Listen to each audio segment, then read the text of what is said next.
बिस्मिल्लाहिर्रहमानिर्रहीम। जी, आज का वेबिनार हम स्टार्ट करते हैं। हमारे आज के वेबिनार का टॉपिक है इंफ्रास्ट्रक्चर के रिलेटेड। इससे पहले हमने काफ़ी सारे वेबिनार्स जो हैं वो बिम के टॉपिक के ऊपर बिल्डिंग कंस्ट्रक्शन या बिल्डिंग डिज़ाइन के हवाले से किए हैं। और बहुत कम हमारे इवेंट्स ऐसे हुए हैं जो इंफ्रास्ट्रक्चर के ऊपर हुए हैं। तो उस कमी को पूरा करने के लिए आज का जो वेबिनार है वो इंफ्रास्ट्रक्चर डिज़ाइन के हवाले से है। और इसका टॉपिक है एक्सीलरेटिंग लैंड डेवलपमेंट, बिम एनेबल्ड इंफ्रास्ट्रक्चर डिज़ाइन। इसका जो मेन पर्पस रहेगा हमारा वो ये रहेगा कि हम बिल्डिंग डिज़ाइन के अंदर तो बिम के ऊपर बहुत सारा मटेरियल देखते भी हैं, सुनते भी हैं और काफ़ी हद तक उसमें प्रैक्टिस में भी हैं, लेकिन जो इंफ्रास्ट्रक्चर प्रोजेक्ट्स हैं उनके अंदर एक आम तौर पे इंफ्रास्ट्रक्चर प्रोजेक्ट्स के अंदर आमतौर पे ये समझा जाता है कि शायद इसके ऊपर बिम के प्रोसेसेस को, बिम के वर्कफ्लोज को इम्प्लीमेंट करना शायद उस तरह से पॉसिबल नहीं है जैसा कि बिल्डिंग डिज़ाइन के अंदर होता है। तो आज इसी चीज़ को, इसी पॉइंट को क्लियर करने के लिए हम आज के इवेंट के अंदर बहुत सारी चीज़ें एक्सप्लोर करेंगे। और बिम और इंफ्रास्ट्रक्चर प्रोजेक्ट्स के अंदर ये चीज़ें किस तरह से मिलकर चलती हैं, बिम एनेबल्ड इंफ्रास्ट्रक्चर डिज़ाइन कैसे हो सकते हैं, और उसको यूज़ करते हुए हमारा जो लैंड के ऊपर इंफ्रास्ट्रक्चर डेवलपमेंट का काम है वो किस तरह से एक्सीलरेट किया जा सकता है। तो ये इंशाल्लाह हमारा आज का टॉपिक रहेगा। सबसे पहले मैं अपना इंट्रोडक्शन करवा दूं। मेरा नाम तबस्सुम रज़ा और मैं ई आर सॉल्यूशंस, जो कि ऑटोडेस्क के चैनल पार्टनर हैं, सॉल्यूशन प्रोवाइडर हैं, उनके तरफ से आपकी खिदमत में हाजिर हूं। और मैं एज अ टेक्निकल सपोर्ट और ट्रेनिंग मैनेजर के तौर पे आपके सामने हाजिर हूँ। मेरा जो एक्सपीरियंस रहा है वो बिम इम्प्लीमेंटेशन के अंदर रहा है काफ़ी सालों से। और ऑटोडेस्क के जो सॉफ्टवेयर हैं उनके ऊपर मैं सर्टिफाइड प्रोफेशनल भी हूँ और ऑटोडेस्क की ट्रेनिंग्स के लिए ऑटोडेस्क सर्टिफाइड इंस्ट्रक्टर भी हूँ। इसके अलावा मेरी जो कोर एक्सपर्टीज़ हैं उनके अंदर बिम एडॉप्शन या बिम इम्प्लीमेंटेशन के हवाले से एक्सपीरियंस है। इसके अलावा कैड टू बिम का जो ट्रांजिशन का सफ़र है इसके अंदर एक्सपर्टीज़ हैं। और बिम प्रोसेसेस भले वो रेविट में हों, सिविल 3D में हों, बिल्डिंग या आर्किटेक्चरल प्रोजेक्ट्स पे हों या इंफ्रास्ट्रक्चर प्रोजेक्ट्स पे हों, इन तमाम डोमेन्स के अंदर, मीन के वो तमाम डोमेन्स, इवन कंस्ट्रक्शन भी, वो तमाम डोमेन्स जो AECO इंडस्ट्री के अंडर आते हैं उनके ऊपर ऑटोडेस्क के सॉफ्टवेयर को, ऑटोडेस्क के सॉल्यूशंस को, वो डेस्कटॉप हों, क्लाउड हों, दोनों के कोलैबोरेटेड हों, उन सॉल्यूशंस के ऊपर जो है वो हम software training, technical support, implementation, consultancy, तमाम तरह की सर्विसेज जो है वो प्रोवाइड करते हैं। आज के वेबिनार का जो एजेंडा है, सबसे पहले हम इंफ्रास्ट्रक्चर के हवाले से इसी इंडस्ट्री के जो कुछ चैलेंजेस हैं कॉमन ग्लोबली, हम उनको देखेंगे। और फिर ये देखेंगे कि इंफ्रास्ट्रक्चर के डोमेन में प्रोजेक्ट डिलीवरी के कौन कौन से पॉपुलर मॉडल्स हैं जो यूज़ किए जाते हैं, और इसके अंदर सबसे ज़्यादा जो कॉमन या बेहतर मॉडल्स हैं या ज़्यादा प्रैक्टिस में रहने वाले मॉडल्स हैं वो कौन से हैं, और उन मॉडल्स में ऑटोडेस्क का जो पोर्टफोलियो है बिम का, वो किस तरह से अपना काम करता है। इसके अलावा हम जनरली और ऑटोडेस्क का अपना जो टेक्नोलॉजी कैनवस है, इसकी जो कोर प्रोडक्ट्स हैं उनका जिक्र करेंगे, उनके बारे में, उनके फंक्शनैलिटीज़ के बारे में जिक्र करेंगे। और फिर हम specifically civil 3D, Autodesk civil 3D जो सॉफ्टवेयर है, इसके अंदर इंफ्रास्ट्रक्चर प्रोजेक्ट्स को किस तरह से डिज़ाइन किया जाता है। सिर्फ इसमें सिविल 3D की बात नहीं होगी एक्चुअली, इसके साथ सपोर्टेड कुछ और सॉफ्टवेयर भी होते हैं जो कि ऑटोडेस्क के ही पोर्टफोलियो में आते हैं इंफ्रास्ट्रक्चर प्रोजेक्ट डिज़ाइनिंग के डोमेन में। तो हम उनका भी साथ में जिक्र करेंगे। इसके अलावा डिज़ाइन कोलैबोरेशन ऐसे इंफ्रास्ट्रक्चर प्रोजेक्ट्स पे या सिविल 3D प्रोजेक्ट्स पे वो किस तरह से काम करती है, मॉडल कोऑर्डिनेशन किस तरह से काम करती है। इससे पहले हमारा एक वेबिनार गुजर चुका है जिसके अंदर हमने ये डिज़ाइन कोलैबोरेशन या मॉडल कोऑर्डिनेशन का हमने जिक्र किया था डिटेल में, और वो किया था हमने बिल्डिंग डिज़ाइन के हवाले से। इस बार वही तमाम चीज़ें हम रिपीट करेंगे क्योंकि ये बिम की कोर कैपेबिलिटीज़ हैं। वो तमाम चीज़ें हम डिस्कस करने जा रहे हैं इस बार इंफ्रास्ट्रक्चर प्रोजेक्ट्स के लिए। और इसमें चूंकि बहुत ज़्यादा एग्जांपल्स हमें इंटरनेट पे भी नहीं मिलती, तो हम कुछ सिनेरियोज की एग्जांपल्स जो हैं वो इसमें डिस्कस करेंगे। और एंड ऑफ द इवेंट हम आप लोगों के जो क्वेश्चंस आए हुए होंगे उनके रिप्लाई भी इंशाल्लाह करेंगे। तो लेट्स स्टार्ट। इंडस्ट्री के जो मेन पेन पॉइंट्स हैं वो क्या हैं, या इंडस्ट्री के मेन चैलेंजेस जो हैं वो क्या हैं, उसमें से एक तो सबसे जो बड़ा है वो है आपकी इंफॉर्मेशंस की एक्सचेंज। ये इंफ्रास्ट्रक्चर इंडस्ट्री में काफ़ी हद तक जो है वो हम पीछे हैं बिल्डिंग इंडस्ट्री से। इसमें बहुत सारी चीज़ें जो है ना वो हमारी मैनुअल रहती हैं। मैनुअल से मुराद कि हमारा डाटा कैप्चर, मीन के पाकिस्तान में हम अगर बात करें तो आज की डेट में भी हमारे पास थियोडोलाइट के ग्राउंड सर्वेज कंडक्ट किए जाते हैं। भले वो रोड डिज़ाइन में हों, भले वो इवन कुछ लोग टॉप सर्वेज भी शायद उन्हीं थियोडोलाइट्स के ऊपर कर रहे होंगे। लेकिन खैर उसी के साथ साथ जो है वो हमारे पास टोटल स्टेशन, फिर जीपीएस एनेबल्ड टोटल स्टेशन, और उसके बाद लिडार के, और फिर फोटोग्रामेट्री के डिवाइसेस ट्राइपॉड पे हों, या व्हीकल इंस्टॉल्ड हों, या ड्रोन इंस्टॉल्ड हों। ये तमाम चीज़ें भी हमारी इंडस्ट्री में अब काफ़ी हद तक आ चुकी हैं, यूज़ हो रही हैं। लेकिन उसके बावजूद हम देखते हैं कि बाकी भी जो पुराने मेथड्स हैं हमारे, मैनुअल वाले या सेमी ऑटोमेटिक वाले या सेमी मैनुअल वाले, वो सारे भी शामिल हैं। तो इंफॉर्मेशन जो हैं उनकी एक तो एग्जिस्टिंग कंडीशंस की कैप्चरिंग, जो सबसे बेसिक टास्क होता है किसी भी इंफ्रास्ट्रक्चर प्रोजेक्ट को स्टार्ट करने से पहले। अ, उसके अंदर हमें चैलेंजेस आते हैं कि उसमें हम अपने डाटा को, अपने फाइल्स को क्लीन अप करने की ज़रूरत पड़ती है, उस डाटा को कंपाइल करने की ज़रूरत पड़ती है, और उसमें मैनुअली में बहुत सारी मिस्टेक्स आती हैं, डाटा हमारा लॉस होता है, मिसिंग ऑब्जेक्ट्स या अनकट कैटेगराइज्ड चेंजेस उसके अंदर हमें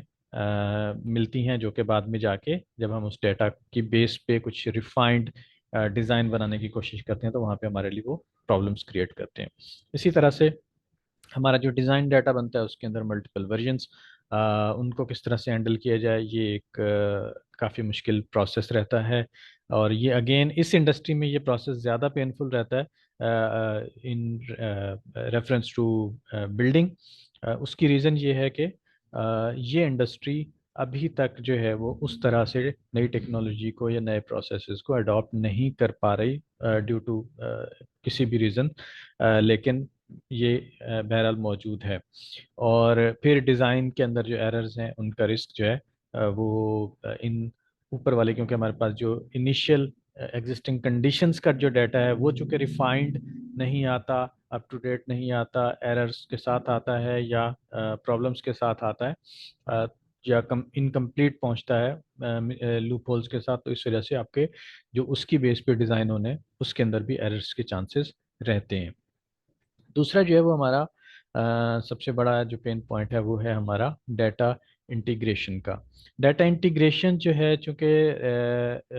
इसमें प्रॉब्लम हमारे साथ रहती है अगर हमारे पास प्रोजेक्ट का एरिया एओआई जो है वो ज़्यादा बड़ा है, या हमारे पास जो एग्जिस्टिंग कंडीशंस के लिए डाटा आया है, अगर तो टोटल स्टेशन या इस तरह के किसी पॉइंट्स के ज़रिए से आया है, तो वो नॉर्मली बड़ा डाटा या बड़े एरिया का डाटा होने के बावजूद भी थोड़ा सा लाइट वेट रहता है, क्योंकि उसके अंदर बहुत लिमिटेड किस्म के पॉइंट्स जो हैं वो लिए जा सकते हैं। नॉर्मली 1 एकड़ के अंदर चंद हाँ 100 या चंद दर्जन जो है वो पॉइंट्स, डिपेंडिंग अपॉन के टेरेन कैसा था, वो पॉइंट्स लिए जाते हैं। लेकिन अगर सेम वही चीज़ अगर हम किसी न्यू टेक्नोलॉजी को अडॉप्ट करते हुए एग्जिस्टिंग कंडीशंस को कैप्चर करने के लिए फोटोग्रामेट्री या लिडार के स्कैन्स करते हैं अपने टॉपो सरफेसिंग के लिए, टॉपो सर्वेज के लिए, तो उसके अंदर हमारे डाटा के जो एक तो साइज बहुत ऊपर चला जाता है, और दूसरा फिर उसके अंदर कन्वर्जन्स वगैरह जो हैं, एक टाइप का डाटा या दो टाइप का डाटा या कितनी टाइप का डाटा होगा, ये वाले प्रॉब्लम्स जो उसमें आते हैं कि हमारे कौन सी डिवाइस का डाटा किस टाइप में या किस फॉर्मेट में हमें मिलता है, और वो हमारे सॉफ्टवेयर के अंदर किस तरह से पहुंचाया जा सकता है या उसके साथ किस तरह से वर्क करेगा, क्या वो उसको हैंडल कर पाएगा या नहीं कर पाएगा। इस तरह के जो प्रॉब्लम्स हैं वो हमें रहते हैं। तो इसमें जाहिर है कि हमारा टाइम भी कंज्यूम होता है, हमारे बाकी मामला जो हैं वो भी थोड़ा सा मुश्किल का शिकार होते हैं। और फिर डिज़ाइन के क्लैशेस और रीवर्क, ये एक कॉमन सा है जो बिल्डिंग में भी रहता है और यहाँ पे भी इंफ्रास्ट्रक्चर के प्रोजेक्ट्स में भी रहता है। Challenges with the data from various sources, ये एग्जैक्टली वही है कि आपके पास सैटेलाइट इमेजरीज भी हो सकती हैं, आपके पास hand sketched maps of the area भी हो सकते हैं, आपके पास टोपोग्राफी भी हो सकती है, आपके पास ऑनलाइन जो सोर्सेज के ऊपर हमारे पास आजकल के डेट में फैसिलिटीज़ हैं कि हमारे पास ऑनलाइन डिजिटल एलिवेशन मॉडल्स का डाटा कुछ प्लेटफॉर्म्स के ऊपर फ्री में और कुछ के ऊपर पेड डाटा जो है वो मौजूद है। इसके अलावा हमारे ऑटोडेस्क के अपने जो सॉफ्टवेयर हैं उनके अंदर भी काफ़ी हद तक फैसिलिटीज़ हैं कि वो ओपन स्ट्रीट में डाटा या और कुछ सोर्सेज से, बिंग मैप से या किसी और प्लेटफॉर्म से वो डाटा कैप्चर करके हमारे लिए यूजेबल कर सकते हैं। तो जब मल्टीपल सोर्सेज से डाटा आता है तो वो मल्टीपल टाइप्स का होता है, और फिर उस सारे डाटा को एक सिंगल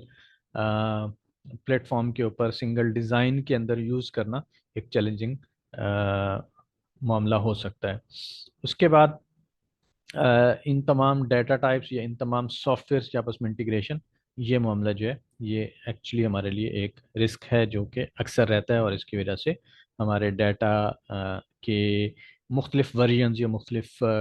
टाइप्स या मुख्तलिफ फाइल टाइप्स, एक्चुअली टाइप से मुराद फाइल टाइप्स हैं, वो रहती हैं, और उन सबको सिंगल एक जगह के ऊपर जमा करना हमारे लिए मुश्किल रहता है। ओके। उसके बाद जो है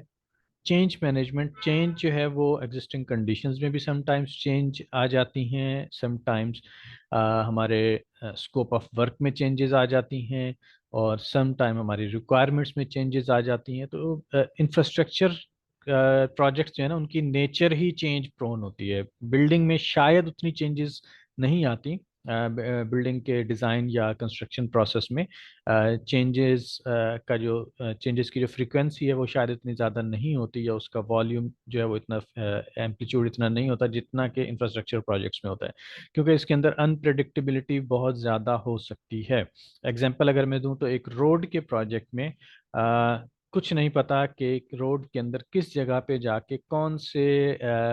एग्जिस्टिंग किसी पुराने 50 साल या 100 साल पुराने दबे हुए किसी अंडरग्राउंड इंफ्रास्ट्रक्चर के साथ या यूटिलिटी लाइन के साथ आपका वास्ता पड़ जाए, और उसका पहले से ना कोई रिकॉर्ड हो और ना किसी के वहम गुमान में हो। तो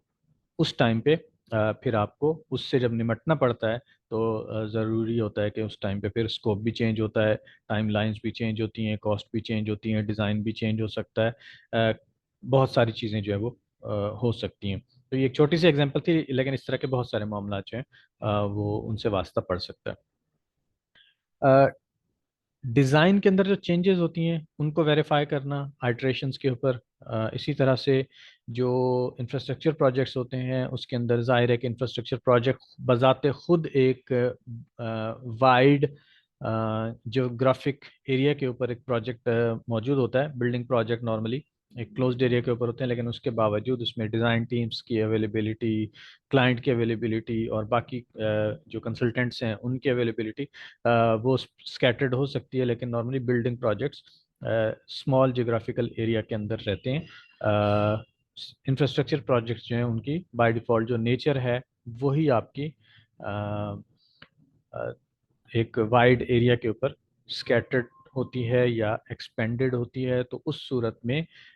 आपका जो प्रोजेक्ट स्टार्ट करना या प्रोजेक्ट के डिज़ाइन फेज़ के अंदर जो कोलेब्रेशन है मुख्तलिफ आपके टीम्स के बीच में, ख़ास तौर पे उस सिनेरियो में जब आपके पास चेंजेस बड़ी फ्रीक्वेंटली हो रही हों, तो वो मुश्किल हो जाता है डिपार्टमेंट टू डिपार्टमेंट, क्योंकि इसमें गवर्नमेंट बहुत ज़्यादा इन्वॉल्व होती है। बहुत सारे जो स्टेक होल्डर्स हैं वो इसके अंदर इन्वॉल्व हो सकते हैं। इसी तरह से जो इंफ्रास्ट्रक्चर प्रोजेक्ट्स हैं वो नॉर्मली उनका जो टाइम स्पेन है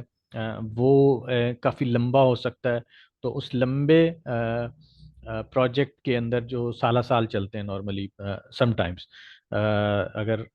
रोड्स के या इंफ्रास्ट्रक्चर के या ब्रिजेस के या टनल्स के या इस तरह के जो प्रोजेक्ट्स हैं, तो वो उनका टाइम स्पेन जो है प्रोजेक्ट डिलीवरी का वो काफ़ी बड़ा हो सकता है।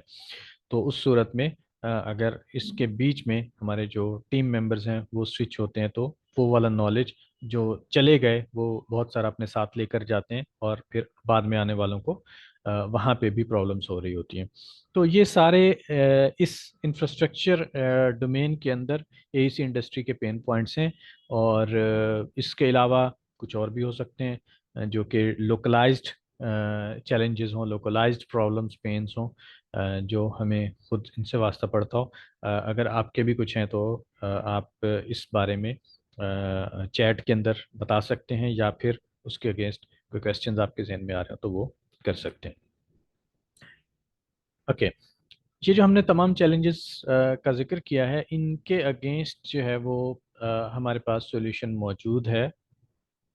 आज की डेट में तो एटलीस्ट हम कह सकते हैं कि मौजूद है। वो क्या है? हम यहाँ पे लैंड डेवलपमेंट के अंदर ना सबसे जो कॉमन चीज़ है, रोड्स या हाईवेज वगैरह या इस तरह के इससे रिलेटेड रोड्स के या कम्युनिकेशन के रिलेटेड जो प्रोजेक्ट्स हैं, उनका हम बार बार जिक्र इसलिए करेंगे कि ये सबसे कॉमन टाइप है इंफ्रास्ट्रक्चर प्रोजेक्ट की। इसके अलावा जो है वो और भी हो सकती हैं, लेकिन ये बहरहाल सबसे कॉमन है। यूटिलिटीज़ वगैरह के रिलेटेड भी हो सकती हैं। इसके अलावा ग्रेडिंग, लैंड की ग्रेडिंग प्रिपरेशन जो होती है उसके रिलेटेड भी हो सकती हैं। लेकिन रोड्स इंफ्रास्ट्रक्चर जो ये सबसे कॉमन है, तो इसलिए बहुत सारे एग्जांपल्स में आपको बार बार यही सुनने को मिलेगा। एक एडवांस्ड और इंटीग्रेटेड अप्रोच जो होती है आपके 3D मॉडल्स को या बाकी कंस्ट्रक्शन डाटा को यूटिलाइज करने की, उसमें आपका रोड का डिज़ाइन, रोड की कंस्ट्रक्शन और कंस्ट्रक्शन के बाद वाला जो फेज़ है उसकी मेंटेनेंस वाला, ये सारी चीज़ें इंटीग्रेटेड होती हैं, जो आज की डेट में हम इंफ्रास्ट्रक्चर्स डिज़ाइन कर रहे होते हैं या बना रहे होते हैं, या आगे फिर उनको ऑपरेट कर रहे होते हैं उसके अंदर। इसके साथ साथ रोड्स और हाईवेज के अंदर जो टनल्स और ब्रिजेस और उनकी लाइफ स्पैन और उनका जो डिज़ाइन के अंदर जो एक एक्सपेंशन आ जाती है, मीन के एक्सपेंशन से मुराद उनके स्कोप ऑफ वर्क या टीम्स इन्वॉल्व्ड की जो एक्सपेंशन आ जाती है। जाहिर है कि एक रोड पे काम करने वाला जो डोमेन है वो बिल्कुल अलग है, उसके लिए कॉन्ट्रैक्टर्स का जो पोर्टफोलियो है वो बिल्कुल अलग है। इसी तरह जब हम ब्रिजेस के ऊपर चले जाते हैं, तो भले उसी रोड के ऊपर उस ब्रिज ने आना है, लेकिन उसका पोर्टफोलियो, उसके कॉन्ट्रैक्टर, उसका डोमेन बिल्कुल अलग हो जाता है। और वो रोड ब्रिज का तो खैर काफ़ी ज़्यादा लोग उसमें इन्वॉल्व हो सकते हैं। आगे चल के हम जब अपने टूल्स या टेक्नोलॉजी के कैनवस को का जिक्र करेंगे, तो उसके अंदर हम देखेंगे कि इंफ्रास्ट्रक्चर प्रोजेक्ट जिसको हम बहुत लाइटली लेते हैं कि जी बस ये तो कैड का काम है या सिविल 3D का काम है, तो उसमें देखें कि और क्या क्या चीज़ें इन्वॉल्व होती हैं। इसी तरह से टनल्स का जिक्र करें तो वहाँ पे भी ये सारी चीज़ें होती हैं। तो डिज़ाइन की कम्प्लेक्सिटी को मैनेज करना, एरर्स और रीवर्क को रिड्यूस करना, और ओवरऑल डिज़ाइन टाइम को टाइम स्पेन के अंदर अपने प्रोजेक्ट के जो टाइम लाइंस हैं उनके अंदर उसको मीट करना, ये आजकल के जो इंफ्रास्ट्रक्चर डिज़ाइन है ये उसकी समझ लें कि कोर कैपेबिलिटीज़ हैं या कोर उसके टारगेट्स हैं, गोल्स हैं जो हम अचीव करते हैं इन तमाम प्रॉब्लम्स के बावजूद जो इससे पहले हम देख चुके हैं। प्रोजेक्ट इंफ्रास्ट्रक्चर प्रोजेक्ट्स की जो डिलीवरी है, इसके लिए दुनिया भर में बहुत सारे मॉडल्स मौजूद हैं। इंफ्रास्ट्रक्चर प्रोजेक्ट बड़े ज़रूर होते हैं, लेकिन एक तो ये उस तरह से कॉम्प्लेक्स शायद नहीं होते जिस तरह से बिल्डिंग के अंदर बारीकी से जो चीज़ें की जाती हैं, लेकिन इनके प्रोजेक्ट्स के बड़े होने और इनके लेस कॉम्प्लेक्स होने के साथ साथ जो इनके ओवरऑल बजट या साइज का एक मामला है, प्लस इसका जो डोमेन है वो प्राइवेट सेक्टर के साथ साथ गवर्नमेंट के साथ जो कनेक्ट हो जाता है उसकी बेस पे, और फिर इसके एक प्रोलॉन्ग्ड टाइम स्पेन की वजह से बहुत सारी चीज़ें जो है ना वो एक बिल्डिंग प्रोजेक्ट से अलग हो जाती हैं। तो इसी वजह से इसमें मुख्तलिफ पार्ट्स ऑफ द वर्ल्ड में या मुख्तलिफ कंट्रीज़ के अंदर अलग अलग तरह के मॉडल्स बनाए जाते हैं जो कि लोकल आपके पॉलिसीज़ को या लोकल प्रैक्टिसेस को एनफोर्स करते हैं, और उसी के अगेंस्ट जो है वो उन एरियाज में या उन कंट्रीज में वो काम किया जाता है। तो इसमें जो सबसे ज़्यादा पॉपुलर चंद मॉडल्स हैं प्रोजेक्ट डिलीवरी के इंफ्रास्ट्रक्चर के हवाले से, उनका हम जिक्र कर लेते हैं। एक है डिज़ाइन, बिड एंड बिल्ड। ये वाला जो मॉडल है, इसके ये समझ लें कि जो सबसे कॉमन वाले या सबसे हाईली यूज्ड होने वाले जो मॉडल्स हैं ना, ये उनमें से एक है। इसके अंदर डिज़ाइन जो है वो किसी एक ऑर्गेनाइजेशन के हवाले किया जाता है, मीन या एक टेंडरिंग उसकी की जाती है, और फिर डिज़ाइन होने के बाद उसकी कंस्ट्रक्शन के लिए अलग से बिडिंग की जाती है, और कंस्ट्रक्शन के लिए अलग ऑर्गेनाइजेशन या अलग टेंडरिंग करके अलग टीम्स को हायर किया जाता है। तो इसके अंदर डिज़ाइन, बिड और बिल्ड, ये तीन जो फेजेस हैं एक्चुअली इस मॉडल के अंदर इन्वॉल्व होते हैं। दूसरा जो है वो इसी का एक मॉडिफाइड वर्जन है, या इसी का एक स्मार्ट वर्जन आप कह सकते हैं, वो है डिज़ाइन बिल्ड का। इसके अंदर किया ये जाता है कि ऊपर वाले जो कि सबसे हम कह रहे थे कि पॉपुलर या स्मार्टेस्ट वे है या स्मार्टेस्ट मॉडल है इंफ्रास्ट्रक्चर प्रोजेक्ट्स के लिए, एक्चुअली उसी को फर्दर और स्मार्ट कर लिया जाता है, और जब भी टेंडर किया जाता है, जब भी प्रोजेक्ट इनिशियलाइज किया जाता है, तो वो एक किसी सिंगल ऑर्गेनाइजेशन के हवाले या सिंगल टेंडर के अंदर उसको बाउंड किया जाता है, या सिंगल कॉन्ट्रैक्टर को दिया जाता है कि डिज़ाइन और बिल्ड ये दोनों चीज़ें आप ही करेंगे, और एक साथ ही इनकी सारी चीज़ें होंगी। इसमें थोड़ा सा ना आपके, ये मैं अब गवर्नमेंट पॉइंट ऑफ व्यू से कह रहा हूँ, क्योंकि इंफ्रास्ट्रक्चर प्रोजेक्ट्स में मोर देन 90% वही वाले मामला होते हैं। हाँ, हमारे यहाँ जब हाउसिंग सोसाइटीज़ या इस तरह के बड़े प्रोजेक्ट्स हैं, गवर्नमेंट साइड पे भी होते हैं, प्राइवेट साइड पे भी होते हैं, अस्करी इदारों की तरफ से भी होते हैं, तो हमारे यहाँ ज़ाहिर है कि हाउसिंग या प्रॉपर्टी के मामलात में बहुत सारे इदारे, प्राइवेट सेक्टर, गवर्नमेंट सेक्टर, ये तमाम इन्वॉल्व हैं। तो सब के जो अपने काम करने का तरीका या बिडिंग है या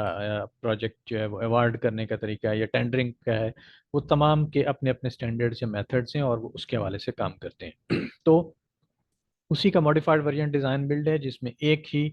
टीम या एक ही एंटिटी जो है वो ये दोनों काम एक साथ करती है। इसके अंदर वो बिडिंग वाला जो बीच वाला प्रोसेस है, उसके ऊपर लगने वाली एफर्ट्स और टाइम, वो समझ लें कि दो दफ़ा करने की बजाय वो एक ही दफ़ा कर दिया जाता है। एक दफ़ा डिज़ाइन पे और एक दफ़ा बिल्ड पे होता है, तो उसकी बजाय डिज़ाइन बिल्ड बिल्ड की बजाय डिज़ाइन और बिल्ड एक ही दफ़ा कर लिया जाता है, और बिल्ड जो है एक्चुअली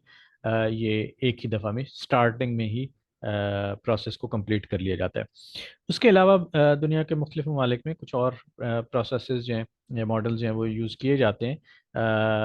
जिसमें कंस्ट्रक्शन मैनेजमेंट एट रिस्क या कंस्ट्रक्शन मैनेजमेंट एजेंसी, ये मुख्तलिफ ऑर्गेनाइजेशंस जो हैं वो हायर करके और उसके अंदर चीज़ों को लोकल जो कंडीशंस होती हैं उसके हवाले से मैनेज किया जाता है। इसकी एक छोटी सी एग्जांपल जो है वो हम इस तरह से दे सकते हैं कि जैसे पाकिस्तान में भी हमारे पास ऐसे मुश्किल इलाकों में जहाँ पे नॉर्मली प्राइवेट कॉन्ट्रैक्टर्स या प्राइवेट इदारे जो हैं वो इंफ्रास्ट्रक्चर प्रोजेक्ट्स पे काम नहीं कर सकते, जहाँ पे रिस्क वगैरह या इस तरह के मामला होते हैं, तो वहाँ पे शायद ऊपर वाले दोनों जो मॉडल्स हैं वो काम नहीं करते, तो वहाँ पे फिर FW का इदारा है या और इस तरह के NLC वगैरह, इस तरह के जो इदारे हैं, फिर वो अपने तरीके से जो है उन प्रोजेक्ट्स को कंप्लीट कर रहे होते हैं। तो मीन के वहाँ पे थोड़ा सा मॉडल जो है वो चेंज हो सकता है। ये एक एग्जांपल है, मे बी इसके साथ एग्जैक्टली मैच ना करती हो हमारे अगले पॉइंट्स के साथ, लेकिन जस्ट समझाने की गर्ज से ये एक एग्जांपल मैंने आपके सामने रखी है। जबकि NHA का जो प्रोजेक्ट्स होंगे, ज़ाहिर है उनका तरीका जो होगा वो बिल्कुल मुख्तलिफ होगा। इसी तरह से जो लोकल गवर्नमेंट के रोड्स होंगे या प्रोविंशियल गवर्नमेंट के जो रोड्स होंगे, उनका मामला जो है वो थोड़ा सा अलग चल रहा होगा, और वो ज़्यादातर जो है वो आपके जो पहले वाले दो मॉडल्स हैं उन्हीं में से किसी एक के अंडर आ जाती हैं चीज़ें। ओके, कंस्ट्रक्शन मैनेजमेंट, इसके बाद हमारे पास इंटीग्रेटेड प्रोजेक्ट डिलीवरी। ये एक्चुअली पार्ट ऑफ जो हमारे ऊपर वाले जो हमारे दो मॉडल्स हैं उन्हीं का एक लाइट वर्जन है, और इसके अंदर तमाम चीज़ें, जैसे हमारे यहाँ भी कुछ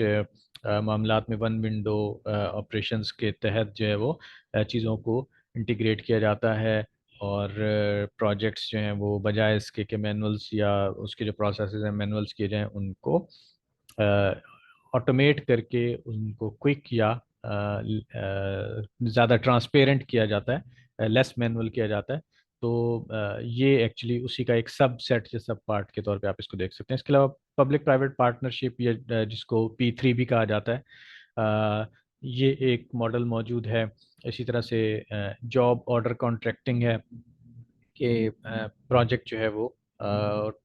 जो क्लाइंट है या जो गवर्नमेंट एंटिटी है या ऑर्गेनाइजेशन है उसके अंडर में रहता है, और वो टास्क बेस्ड जो है वो कॉन्ट्रैक्टिंग करते हैं। टर्न की है, इसके अलावा बिल्ड ऑपरेट ट्रांसफ़र, ये मुख्तलिफ हैं, मॉडल्स मौजूद हैं दुनिया भर में। अब इनके ऊपर ज़्यादा डिटेल में बात शायद ना की जा सके। तो इसमें जो हमारा फोकस रहेगा, जो ऑटोडेस्क के पोर्टफोलियो में जो टूल्स हैं वो इसमें से सबसे ज़्यादा जो यूज़ होने वाले दो मॉडल्स हैं, उनके ऊपर हम इसकी एग्जांपल्स को रख कर उसके ऊपर हम बात करेंगे, क्योंकि ये जो दो मेथड्स या मॉडल्स हैं ये समझ लें कि दुनिया भर में चलते हैं, और इसमें से भी शायद जो डिज़ाइन बिल्ड है यही सबसे कॉमन वाला है। अगर हम उसमें से बिडिंग वाला पार्ट कम कर दें, या कम से मुराद एक्चुअली ये बीच में आता है, इसको अगर शुरू में ले जाते हैं तो वो एक्चुअली एग्जैक्टली वही चीज़ हो जाती है। खैर, अगर हम इंडिविजुअली इनकी बात करें, जो फर्स्ट और सेकंड वाले हैं, उनको अगर हम फर्दर थोड़ा सा देखें तो जो रीजनल इनकी वेरिएशंस हैं वो मौजूद हैं। ये वैसे तो ग्लोबल मॉडल्स हैं, लेकिन इनकी रीजनल वेरिएशंस जो हैं वो अमेरिका में, यूरोप में, एशिया में, मिडल ईस्ट में कुछ ना कुछ लोकल वेरिएशंस के साथ जो है ये दुनिया के तकरीबन तमाम बड़े बड़े जो सेक्टर्स हैं, या सॉरी इसको हम कह देते हैं हमारे रीजन्स हैं, उनके अंदर ये यूज़ किया जाता है। इसमें कुछ इनके जो ग्लोबल प्रेवलेंसेस हैं या फिर एडवांटेजेस हैं, ताकि उन एडवांटेजेस की वजह से, जिनकी वजह से ये इसका यूज़ जो है वो कॉमन है काफ़ी ज़्यादा, उनका जिक्र किया गया है। तो इसके ऊपर हम फर्दर टाइम लगाने की बजाय नेक्स्ट जो हमारी स्लाइड है, इसको फर्दर हम एक स्लाइड के अंदर इसको डिफाइन करते हैं सिंप्लीफाइड में, कि जो DBB जो हमारा मॉडल है ट्रेडिशनल, वो एक्चुअली किस तरह से काम करता है। ये एक्चुअली दो पार्ट्स में काम करता है। एक पार्ट इसका है डिज़ाइन का, एक पार्ट इसका है बिल्ड का, और इन दोनों के बीच में जो है वो बिडिंग का प्रोसेस एक दफ़ा इन्वॉल्व होता है। तो इसमें क्या होता है, पहले प्रिलिमिनरी या कॉन्सेप्चुअल डिज़ाइन बनता है। उसमें जो भी डाटा जो है वो आइट्रेशंस होने के बाद फाइनल होता है, उसको फिर आगे स्कीमेटिक डिज़ाइन में लेकर आया जाता है, फिर वहाँ से इसको डिटेल डिज़ाइन या डिज़ाइन डेवलपमेंट की तरफ लेकर आया जाता है, और फिर ये सारे का सारा जो है वो अप्रूवल्स और परमिशंस और इम्पेक्ट असेसमेंट्स, ये सारी की सारी वो इस फेज़ के अंदर चल रही होती हैं आपके डिज़ाइन डेवलपमेंट तक। क्योंकि इससे पहले जितनी भी एग्जिस्टिंग कंडीशंस हम लेकर आए थे प्रिलिमिनरी डिज़ाइन और स्कीमेटिक डिज़ाइन में, और एनालिसिस होने थे एनवायरनमेंट के हवाले से, बाकी किसी भी हवाले से, वो सारे जो हैं वो इसका हिस्सा होते हैं। और फिर फाइनली क्या होता है कि जो आपका डिटेल डिज़ाइन डेवलपमेंट हो गई है, उसको कंस्ट्रक्शन डॉक्यूमेंट्स के अंदर ट्रांसफॉर्म किया जाता है, और वो करने के बाद उन डॉक्यूमेंट्स की बेस पे, क्योंकि उन डॉक्यूमेंट्स के आने के बाद हमारे पास प्रोजेक्ट को बिल्ड करने या प्रोजेक्ट के डेवलपमेंट के लिए, कंस्ट्रक्शन के लिए हमारे पास बहुत एक्यूरेट जो हैं वो नंबर्स आ जाते हैं, जिनकी बेस पे जो है वो फिर बिडिंग की जा सकती है। तो यहाँ पे वो बिडिंग का प्रोसेस होता है, और उसके बाद फिर आगे जब हम कंस्ट्रक्शन या बिल्ड की तरफ जाते हैं तो वही कंस्ट्रक्शन डॉक्यूमेंट्स जो पिछले डिज़ाइन फेज के अंदर बनाए गए थे वो आगे फॉरवर्ड हो जाते हैं कंस्ट्रक्शन डॉक्यूमेंट्स, फिर उन कंस्ट्रक्शन के ऊपर कंस्ट्रक्शन सुपरविजन, फिर कंप्लीशन, हैंडओवर और फिर ऑपरेशन एंड मेंटेनेंस। जो सेम कॉन्सेप्ट जो हमारा बिल्डिंग डिज़ाइन के अंदर भी या बिल्डिंग कंस्ट्रक्शन के अंदर भी था, सेम वो वाला रिपीट हो जाता है। कुछ वेरिएशंस के साथ, जाहिर है कि बिल्डिंग की नेचर अलग है और इंफ्रास्ट्रक्चर के अलग है। इसी तरह से अगर हम डिज़ाइन फेज़ को उन चार जो हमने इसके अंदर स्टेप्स देखे थे, इनको देखें तो ये आप नोट कर रहे होंगे कि ये एग्जैक्टली उसी तरह से चार स्टेजेस, ये चार फेजेस हैं जैसा बिल्डिंग डिज़ाइन में होते थे। आप हमारे अगर पिछले वेबिनार को जिसके अंदर हमने डिज़ाइन कोलैबोरेशन मेड इजी के नाम से हमने किया था, उसके अंदर देखें, उससे पहले जितने भी हमने बिल्डिंग डिज़ाइन के हवाले से इवेंट्स किए हैं, उनके अंदर हमने यही जिक्र किया है कि चार फेजेस के अंदर किया जाता है। खैर वो वाले चार फेजेस जो हैं वो उनके नाम थोड़ा सा अलग होंगे, लेकिन बहरहाल वो इसी तरह से चार अलग अलग फेजेस के अंदर से होते हुए हमारा जो डिज़ाइन फेज है वो कंप्लीट होता है। दूसरा वाला जो है वो डिज़ाइन बिल्ड, ये वाला जो है ये शायद इससे भी ज़्यादा कॉमन है, तो इस वजह से आप देखेंगे कि इसकी रीजनल वेरिएशन जो हैं वो north America, Europe, Asia, middle east वगैरह के साथ साथ ये ऑस्ट्रेलिया में भी इम्प्लीमेंट होता है, जबकि इससे पहले वाला डीबीबी जो था वो ऑस्ट्रेलिया में इम्प्लीमेंट नहीं होता उस तरह से। उसकी वेरिएशंस ऑस्ट्रेलियन जो वर्क्स हैं, कॉन्ट्रैक्ट प्रोजेक्ट्स हैं, उनके अंदर उस तरह से नहीं है, लेकिन ये उससे भी ज़्यादा पॉपुलर या कॉमन होने की वजह से ये वहाँ पे भी यूज़ होता है। तो ये इसमें आप देख रहे होंगे कि जितने भी मेजर हमारे कॉन्टिनेंट्स हैं, तकरीबन सब के अंदर इसका इस्तेमाल जो है वो किया जाता है। ये कॉस्ट सेविंग होता है, फास्टर होता है एक्चुअली, तो फास्टर कॉस्ट सेविंग और लेस रिस्क प्रोन्स, ये अगर होता है तो उसको इस वजह से जो है वो अडॉप्ट किया जाता है किसी भी मॉडल को। और इसको भी अगर आप गौर करें तो सेम वही मॉडल है, सेम वही स्टेप्स हैं। सिर्फ इसके अंदर क्या होता है कि जब हमारे पास प्री कंस्ट्रक्शन डॉक्यूमेंट्स आ जाते हैं तो इसके बाद जो बिडिंग वाला जो स्टेप था वो स्किप हो जाता है, और डायरेक्टली जो है वो, क्योंकि हमने शुरू में ही बिडिंग प्रोसेस पूरे प्रोजेक्ट को अवार्ड करते टाइम, टेंडर करते टाइम कर दिया था, तो बीच में वो वाला पार्ट जो है वो हमारा बच जाता है और डायरेक्टली हम चले जाते हैं प्रोजेक्ट डेवलपमेंट के ऊपर। यहाँ पे एक पॉइंट जो है वो आपके जहन में क्वेश्चन के तौर पे आना चाहिए कि पिछले वाले डीबीबी में हमने देखा था कि जब हमारा प्री कंस्ट्रक्शन डॉक्यूमेंटेशन हमारी तैयार होती है तो वहाँ पे हमारे पास क्वांटिटीज़ और डिज़ाइंस की जो डिटेलिंग है वो इतनी अच्छी आ जाती है, इतनी एक्यूरेट आ जाती है कि उसकी बेस पे जो कंस्ट्रक्शन कॉस्ट है या डेवलपमेंट कॉस्ट है वो ज़्यादा एक्यूरेटली निकाली जा सकती है। तो यहाँ पे शायद वो वाला ड्रॉबैक हो इसमें कि इतना एक्यूरेट ना बन सके, लेकिन इसके अंदर जो आपका टाइम बचाने वाला फैक्टर है वो मौजूद है। और दूसरा, इसके अंदर वो उन एक्यूरेसीज को किस तरह से अचीव किया जा सकता है, जाहिर है कि उस लेवल की तो नहीं की जा सकेंगी in the start of the design, लेकिन बहरहाल हमारे पास जो आज की डेट में जो टूल्स मौजूद हैं, और जब हम प्रिलिमिनरी डिज़ाइन या स्कीमेटिक डिज़ाइंस की बात कर रहे होते हैं तो उसी टाइम पे या उससे पहले जब हम प्रपोजल्स जमा करवा रहे होते हैं, तो उस टाइम पे हमारे पास आज की डेट में जो टेक्नोलॉजी अवेलेबल है, हम उसमें बिड्स के अंदर, प्रपोजल्स के अंदर जो इनिशियल कॉन्सेप्ट या डिज़ाइन जमा करवाते हैं, उसी फेज़ के ऊपर, उसी स्टेज के ऊपर हम उतनी एक्यूरेट तो नहीं जो डिटेल डिज़ाइन के अंदर क्वांटिटीज़ या हमारे पास एस्टिमेशंस होती हैं, लेकिन बहरहाल उसके करीब करीब एस्टिमेशंस या क्वांटिटीज़ हम कैलकुलेट करके और उसके हिसाब से अपने कुछ गिवन कॉस्ट या गिवन स्टैंडर्ड्स के ऊपर उसके फार्मूलाज के अंदर वो वैल्यूज पुट करके हम बिड कर सकते हैं।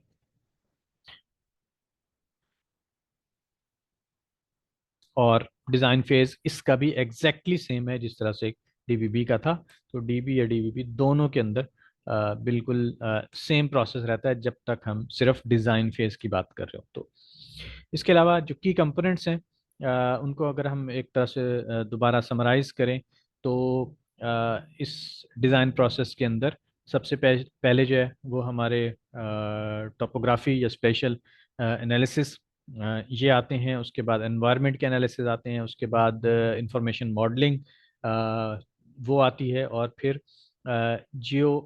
स्पेशल डाटा इंटीग्रेशन, ये एक्चुअली आपका स्पेशल और एनवायरमेंटल जो डाटा है ना, ये उसकी इंटीग्रेशन आ जाती है।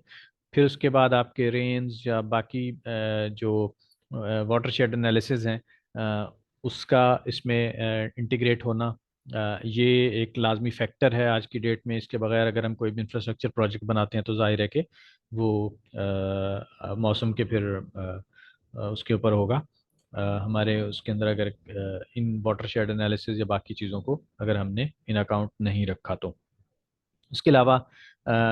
जो आपके रोड्स, ब्रिजेस या टनल्स वगैरह हैं,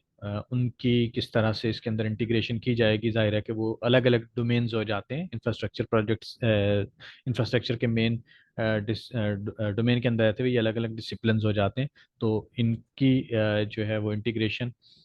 इसी तरह से जो आपका रेन वाटर या स्टॉर्म वाटर जिसको कहा जाता है, उसकी मैनेजमेंट। और फिर आपके ट्रैफिक के मामला, किसी भी इंफ्रास्ट्रक्चर प्रोजेक्ट्स में ट्रैफिक के सिमुलेशन जो उसके प्रोजेक्ट्स, और फिर उसके बाद जो मुख्तलिफ यूटिलिटीज़ और इंफ्रास्ट्रक्चर जो बिल्ड होना है और एग्जिस्टिंग कंडीशंस के अंदर जो मामलात हैं, उन सब के जो आपके क्लैशेस हैं या मल्टीपल जो आपके डिसिप्लिन्स हैं उनके अंदर जो क्लैशेस हैं, उनका बनाना और फिर उनको डिटेक्ट करना, और लास्टली जो है वो कॉस्ट एस्टिमेशन और विजुलाइजेशन। ये जो है ना, कॉस्ट एस्टिमेशन और विजुलाइजेशन, ये वो वाले हैं जो बिडिंग से पहले या टेंडरिंग के टाइम पे काम आते हैं। तो ये सारे के सारे वो फैक्टर्स हैं। और विजुलाइजेशन एंड सिमुलेशन, ये जो लास्ट में दो है ना, ये समझ लें कि ये हमारा डे वन से प्रोजेक्ट के प्रपोजल जमा करवाने से ही इनका इन इन दो पॉइंट्स की इन्वॉल्वमेंट शुरू हो जाती है। भले ये लास्ट में हमारे पास इस लिस्ट में है, लेकिन ये इनकी इन्वॉल्वमेंट शुरू से हो जाती है। और यही वजह है कि अगर हम ऑटोडेस्क के पोर्टफोलियो की बात कर रहे हैं तो वो इस वजह से भी कर रहे हैं कि ये इनिशियल चीज़ें जो without spending your resources, mean के ज़ाहिर रिसोर्सेज तो लगेंगे, मच मोर रिसोर्सेज या मैन पावर या एफर्ट्स, आप इन चीज़ों को इन अकाउंट रख सकते हैं। ये कैसे होगा, ये किस तरह से ये चीज़ें की जाती हैं, ये आगे हम जब डिटेल में जाएंगे तो इंशाल्लाह इसका जिक्र करेंगे। वर्क फ्लोज या स्टेजेस आपके डिज़ाइन बिल्ड या डिज़ाइन बिल्ड के अंदर नॉर्मली किस तरह से होती हैं। अच्छा, ये दोनों में कॉमन होती हैं, सिर्फ एक बिडिंग का जो बीच में फैक्टर है, सिर्फ आप अगर उसको रखें या हटा दें तो सिर्फ वही उसमें ऐड या रिमूव होता है। बाकी दोनों के अंदर सेम चीज़ें, इसी वजह से ये दोनों को अलग अलग भी देखा जा सकता है और इन दोनों को मिला के भी देखा जा सकता है। तो कॉन्सेप्चुअल डिज़ाइन वाली जो फर्स्ट स्टेज है, इसके अंदर ये चार पांच स्टेजेस होती हैं जिनको आखिर में हम समराइज भी कर लेंगे। कॉन्सेप्चुअल स्टेज के अंदर फिजिबिलिटी स्टडीज जाहिर है कि बनेगी। एग्जिस्टिंग ग्राउंड या कॉन्टेक्चुअल डाटा जो है वो कैप्चर किया जाएगा। मुख्तलिफ डिज़ाइन ऑप्शंस ये देखे जाएंगे। कॉन्सेप्चुअल स्ट्रक्चर्स बनाए जाएंगे, ज़ाहिर है उनकी डिटेलिंग मीन के मैं टनल्स, ब्रिजेस या बाकी इस तरह के जो चीज़ें उनकी बात कर रहा हूँ, इवन रोड्स बताते खुद। इसके बाद आपके ट्रैफिक एनालिसिस हो गए, आपके वाटरशेड एनालिसिस हो गए, आपकी कॉन्सेप्चुअल ड्रेनेज हो गई। मीन कि आपको अगर रोड भी बनाना है तो उसके लिए एक कॉन्सेप्चुअल ड्रेनेज या स्टॉर्म वाटर के कॉन्सेप्चुअल नेटवर्क्स, वो मे बी के इन अकाउंट रखने पड़े या आपके डिज़ाइन डाटा के अंदर उनको बनाना पड़े, ताकि उसके ऊपर एनालिसिस किए जा सके। और फिर पब्लिक आउटरीच और communication to the different stakeholders, ये तमाम फैक्टर्स या तमाम पॉइंट्स जो हैं ये आपको रखने पड़ते हैं जहन में, ताकि जब आप कॉन्सेप्चुअल डिज़ाइन की स्टेज की बात कर रहे हो तो ये इन तमाम चीज़ों के बगैर वो स्टेज जो है वो इनकम्प्लीट कहलाएगी। सेकंड स्टेज जो है, अच्छा ये अगर हम थोड़ा सा पीछे जाएं तो ये जो कॉन्सेप्चुअल स्टेज है, अगर हम इसको थोड़ा सा और इलेबोरेट करना चाहें तो हम थोड़ा सा ना इस ये तमाम जितने भी पॉइंट्स हैं, इनको अगर मैं डिफाइन करने लगूं तो एक छोटा सा एक क्लिप हम देख लेते हैं कि ये चीज़ें किस तरह से एक्चुअली काम करती हैं। ऑटोडेस्क कंस्ट्रक्शन क्लाउड और उसके साथ जो सपोर्टेड जो सॉफ्टवेयर हैं, डिज़ाइन सॉफ्टवेयर हैं, या आपका जो एग्जिस्टिंग कंडीशन कैप्चर करने के सॉफ्टवेयर हैं, उनके अंदर ये किस तरह से काम करता है। इसमें वही 4 स्टेजेस आपको दिखाए गए हैं जो बिल्डिंग डिज़ाइन के अंदर होती हैं, और फिर मुख्तलिफ जो आपको इसमें नोड्स नज़र आए कि जो इनपुट्स या मुख्तलिफ फीचर्स जो इसमें इंटीग्रेट होना लाजमी है, वो आपने देखे। और इसमें आप देख रहे हैं कि कॉन्सेप्चुअल डिज़ाइन, उसके ऊपर आपके कॉन्सेप्चुअल स्ट्रक्चर्स, उसके ऊपर आपके ट्रैफिक का एनालिसिस, और उसके साथ आप इसमें डिज़ाइन ऑप्शंस कह लें कि आपके पास एक डिज़ाइन ऑप्शन ये है कि आपका रूट जो है वो इस रूट से जा सकता है, और एक और डिज़ाइन ऑप्शन आप इसमें इंक्लूड कर सकते हैं कि इसका अल्टरनेट जो है वो ये वाला भी हो सकता है। तो ये आप देख रहे हैं कि कितनी आसानी से और कितना सीमलेसली और कितना कंप्रिहेंसिव वे के अंदर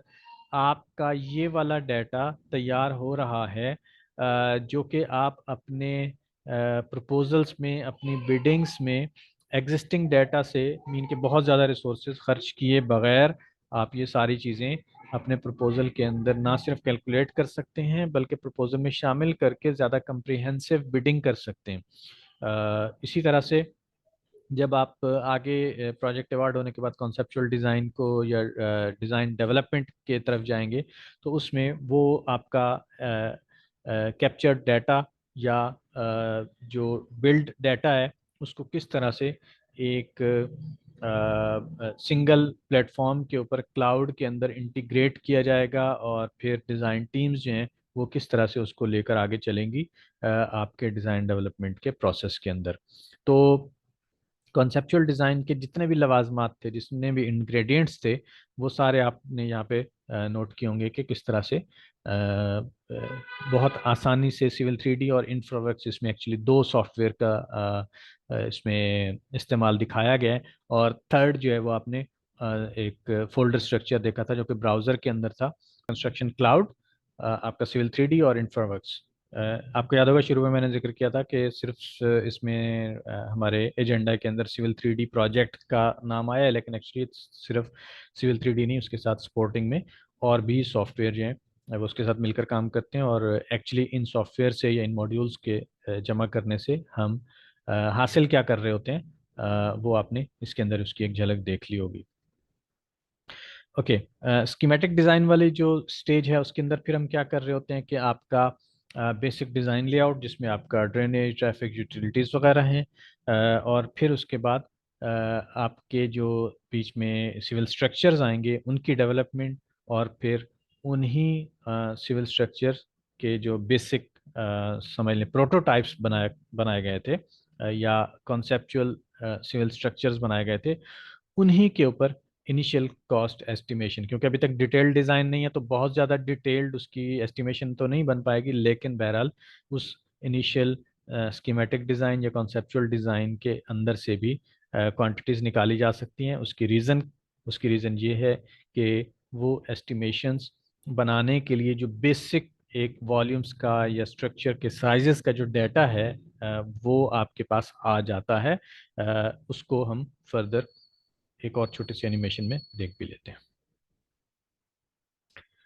ये वही डिज़ाइन है जो कि हमने इंफ्रावर्क्स के अंदर आपने विजुलाइज 3D एनवायरनमेंट में होते हुए देखा था, उसी को हम लेकर आए सिविल 3D के अंदर। और सिविल 3D के अंदर एक्चुअली उसी डिज़ाइन की रिफाइनमेंट हो रही है, या उसकी डिटेलिंग हो रही है, या उसको हम एक तरह से अपने जो स्टैंडर्ड्स हैं या जो अपने एक्यूरेट कैलकुलेशंस हैं उसके साथ अब हम इसको डिज़ाइन कर रहे हैं, और उसकी डिटेलिंग जो है वो कर रहे हैं हम अपने एग्जिस्टिंग क्या कहते हैं टोपोग्राफी के साथ, उसके रोड्स के सॉरी जो असेंबलीज हैं वो, और अलाइनमेंट्स और जो वर्टिकल प्रोफाइल्स हैं, इन सब चीज़ों के साथ उसको मिक्स करके उसमें से क्वांटिटीज निकाल पा रहे हैं। और यहाँ पे आप देख रहे होंगे कि ब्रिज जो है वो भी हम अगर कॉन्सेप्चुअल ब्रिज भी एक इनिशियल स्टेज में बना लेते हैं, तब भी उसके अंदर जो एक ब्रिज के मुख्तलिफ पार्ट्स या मेंबर्स हो सकते हैं वो इनिशियली ही हमें मिल जाते हैं, और ब्रिज की लेंथ के साथ उन क्वांटिटीज़ को कैलकुलेट किया जा सकता है। बल्कि इसके अंदर बिल्ट इन ये इंफ्रावर्क्स का स्क्रीनशॉट था, इसके अंदर आप अगर नोट करें तो ये मौजूद हैं, इसके अंदर कुछ बिल्ट इन टूल जो आपको कैलकुलेशंस करके दे सकते हैं। इसी तरह से अगर हम थर्ड स्टेज पे जाते हैं, डिज़ाइन डेवलपमेंट की स्टेज पे, तो इसके अंदर आपके डिटेल्ड स्पेसिफिकेशंस जो कि फाइनलाइज की जाती हैं, और फिर स्ट्रक्चर्स वो फाइनलाइज किए जाते हैं, और फिर कंस्ट्रक्टेबिलिटी के लिए रिव्यूज़ और डिस्कशन जो हैं वो इसमें शामिल होती हैं, और फिर उन्हीं की अप्रूवल्स होके वो हमारा डिटेल्ड डिज़ाइन जो है वो बनता है। तो इसके भी हम कुछ स्टेप्स जो हैं उनको देख लेते हैं। यहाँ पे वही जो ब्रिज स्ट्रक्चर था, उसी को आगे फर्दर हमने भेजा सिविल 3D के अंदर, जिसके ऊपर के हम अपने रोड्स के कॉरिडोर्स और बाकी चीज़ों को कर रहे थे। और इसी जगह से जो है वो हम इस 3D मॉडल को, ब्रिज के 3D मॉडल को हम लेकर चले जाते हैं ऐसे सॉफ्टवेयर में, स्ट्रक्चरल डिज़ाइन के ऐसे सॉफ्टवेयर में, जहाँ पे हम इसकी रीबार्स या बाकी जो कस्टमाइज्ड अगर इसमें कुछ चीज़ें होना है तो वो हम करते हैं। और वहीं से हम अपनी डिटेल्ड शीट्स बनाते हैं, और उन शीट्स को वापस अपने उस सेंट्रली जो हमारा कॉमन डाटा एनवायरनमेंट है कंस्ट्रक्शन क्लाउड के अंदर, उसके अंदर लेकर आते हैं, और डॉक्यूमेंटेशन तैयार करके उसके अंदर जितनी भी डिस्कशंस हो रही हैं, ये जितने भी एरर्स जनरेट हो सकते हैं, या जितने भी कमेंट्स मुख्तलिफ स्टेक होल्डर से लिए जा सकते हैं, या इसमें अप्रूवल्स वगैरह हासिल की जा सकती हैं, रिव्यूज़ वगैरह जो हैं वो किए जा सकते हैं, ये तमाम चीज़ें इसमें की जा सकती हैं शामिल। और डिज़ाइन डेवलपमेंट जो है वो हमारा आगे बढ़ता चला जाता है। इसमें आप देख रहे होंगे कि किस तरह से ये सारी डिटेल्स जो हैं वो रिफाइन होती चली जा रही हैं। इनिशियल स्टेज में शायद उतनी रिफाइंड नहीं थी, थोड़ा सा कॉन्सेप्चुअल या प्राइमरी डिज़ाइन के तौर पे थी, लेकिन सेम डिज़ाइन। और मज़े की बात यह है कि यहाँ से एक सॉफ्टवेयर में एक सॉफ्टवेयर से दूसरे सॉफ्टवेयर में जाते हुए आपको फाइल्स कॉपी नहीं करनी पड़ती। ये सॉफ्टवेयर ही एक दूसरे के साथ कम्युनिकेट इस तरह से कर सकते हैं कि आप एक सॉफ्टवेयर से डाटा दूसरे सॉफ्टवेयर में, और दूसरे सॉफ्टवेयर से डायरेक्टली तीसरे सॉफ्टवेयर में भेज देते हैं, और वहाँ से जो भी फिर उसमें डिटेलिंग हो जाती है, वो तो उसी डाटा को वापस फ्लोट किया जा सकता है back to your first software. यहाँ पे आप देख रहे होंगे कि क्वांटिटीज सिविल 3D, उससे पहले जो है वो 3D के अंदर अब इसमें इन्वेंटर सॉफ्टवेयर एक मौजूद है, जो कि आपके कस्टमाइज मेंबर या स्ट्रक्चरल पार्ट्स जो हैं वो बनाने का काम आ सकता है, या इवन आपके रीबार्स वगैरह जो हैं वो आपके रेविट के अंदर की जा सकती हैं। तो ये जितने भी सॉफ्टवेयर की जहाँ जहाँ पे ज़रूरत पड़ती है उनके अंदर इस डाटा को भेजा जा सकता है। और ये सारे का सारा डाटा जो है वो, मज़े की बात यह है कि आपका जो जियोग्राफिकली जो है वो आपके इंटरनेशनल जो या लैटिट्यूड लॉन्गिट्यूड्स के जियोग्राफिक कोऑर्डिनेट सिस्टम्स हैं, उन्हीं के ऊपर मौजूद होता है, रियल वर्ल्ड लोकेशंस के ऊपर। ओके, फोर्थ आपकी जो स्टेज है कंस्ट्रक्शन डॉक्यूमेंटेशन तैयार करने की, उसमें आपके जो बिड की स्पेसिफिकेशंस आती हैं। अच्छा, ये बिड की स्पेसिफिकेशंस जो हैं ये जाहिर है कि जो बिड वाला आगे प्रोसेस होना है, इसके बाद अगर हम जो build sorry design build bid और बिल्ड डीबीबी या डीबी दोनों में से किसी भी सिनेरियो में, तो वहाँ पे जिस जगह पे बिड स्पेसिफिकेशंस की ये बिड के लिए क्वांटिटीज़ और एस्टिमेट्स की ज़रूरत पड़ती है, तो वो यहाँ पे इसमें वो चीज़ें भी तैयार की जाती हैं, और इसका प्रोसेस जो है वो भी हम देख लेते हैं।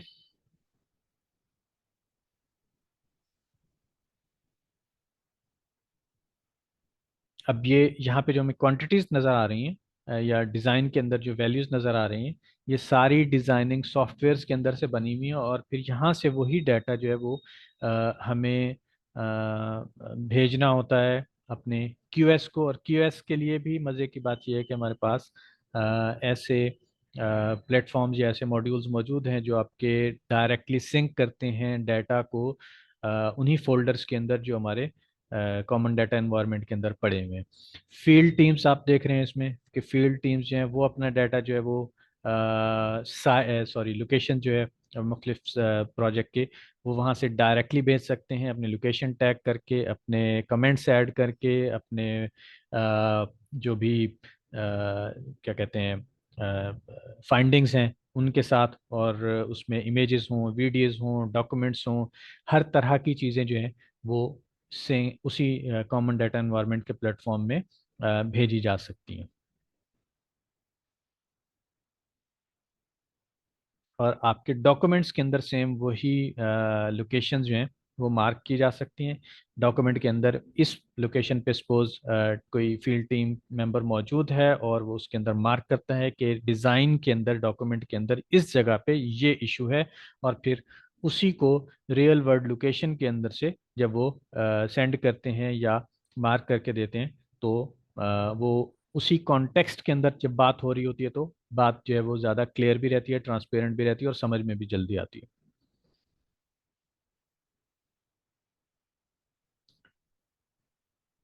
इसमें जितने भी हमारे मटेरियल्स या एसेट्स जो ड्यूरिंग द प्रोजेक्ट या ड्यूरिंग द डेवलपमेंट आने होते हैं, खर्च होने होते हैं, उन सब के लिए भी मॉड्यूल जो है वो कंस्ट्रक्शन क्लाउड के अंदर मौजूद है।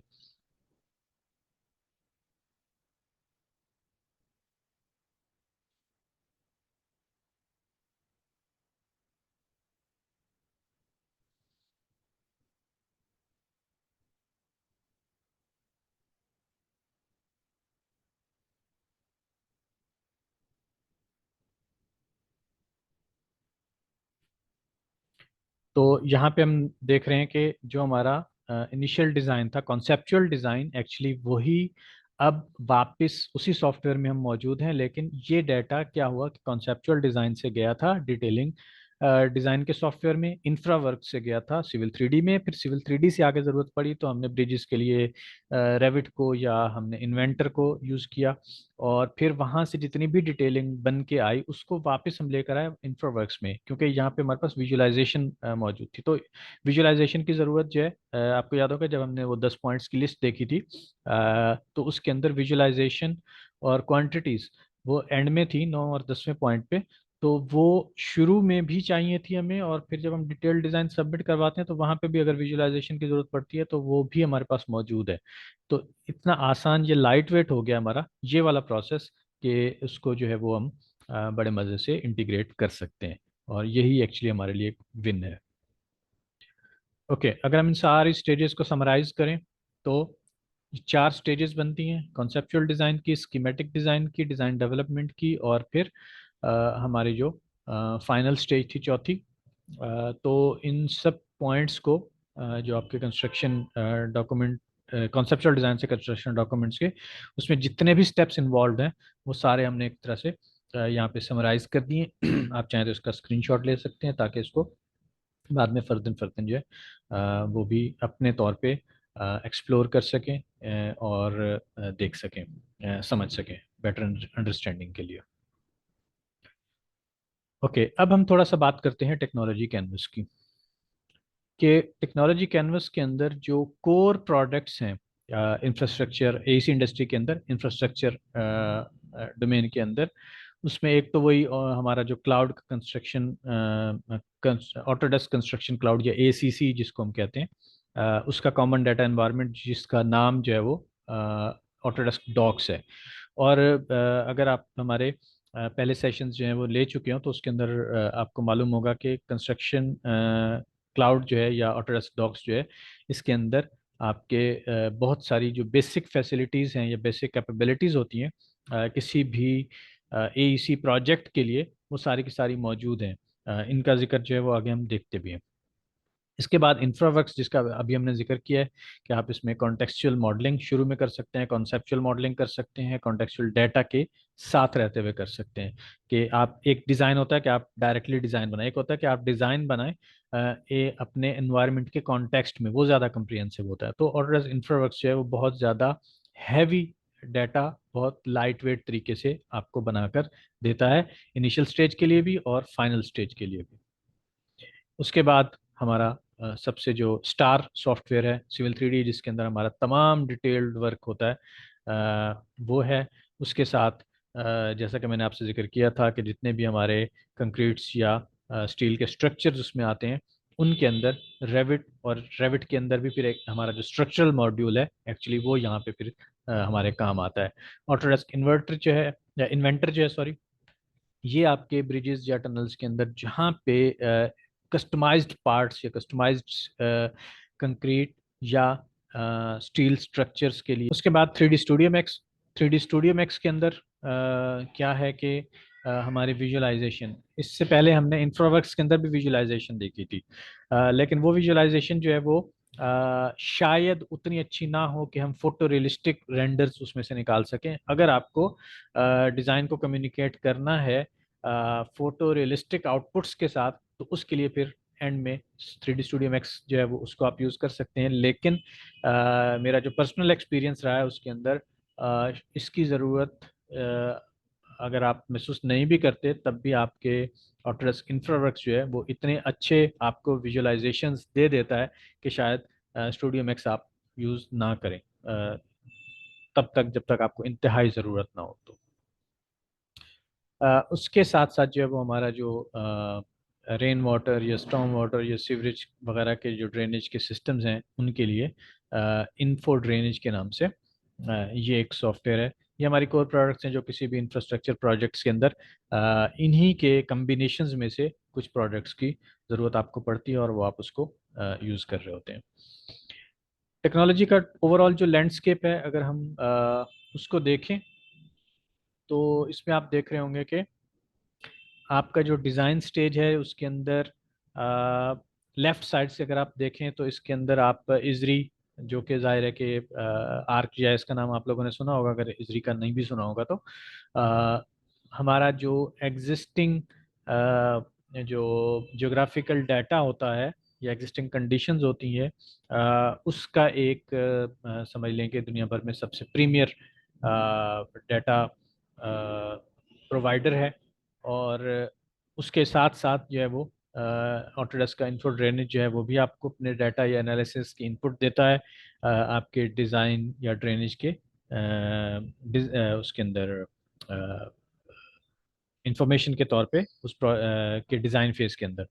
ओके, रियलिटी कैप्चर इसमें फिर आपके लिडार हैं, फोटोग्रामेट्री हैं, ड्रोन से करें या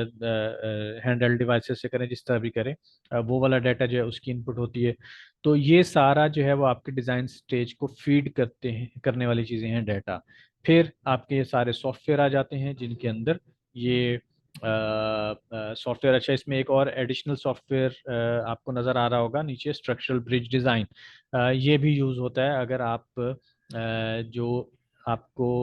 ब्रिज डिज़ाइन इंफ्रावर्क्स ने शुरू में कॉन्सेप्चुअल डिज़ाइन में बना कर दिया था, अगर आप उसको फर्दर डिटेलिंग की तरफ लेकर जाना चाहते हैं तो specialised software structural bridge design जो है वो इसके लिए मौजूद है। इसके साथ साथ अगर आप अपने प्रोजेक्ट को शोकेस करना चाह रहे हैं वीआर के अंदर, तो उसके लिए ऑटोडेस्क वर्कशॉप एक्सआर के नाम से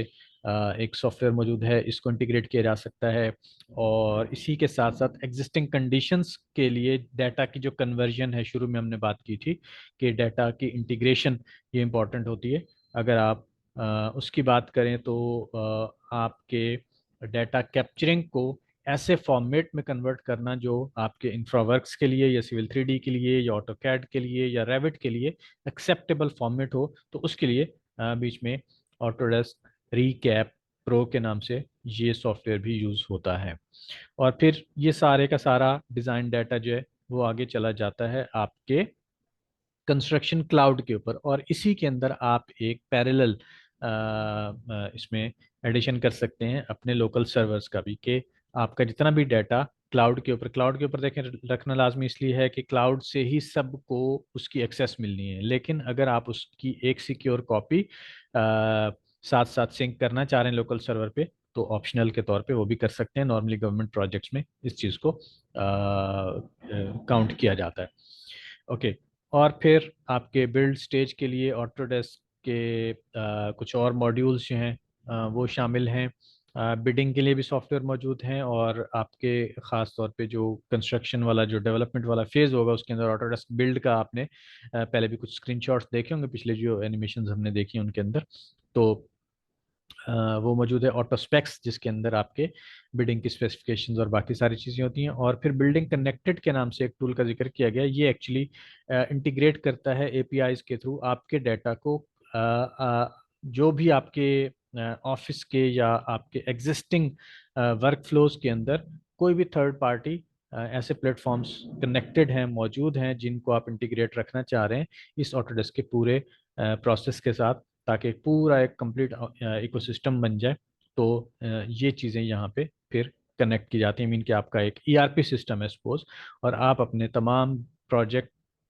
डाटा को, बिडिंग डाटा को, आपके जो फाइनेंसेस हैं उनको, सबको इंटीग्रेट करना चाह रहे हैं। तो फिर एपीआईज के थ्रू ये सारी चीज़ें जमा की जा सकती हैं एक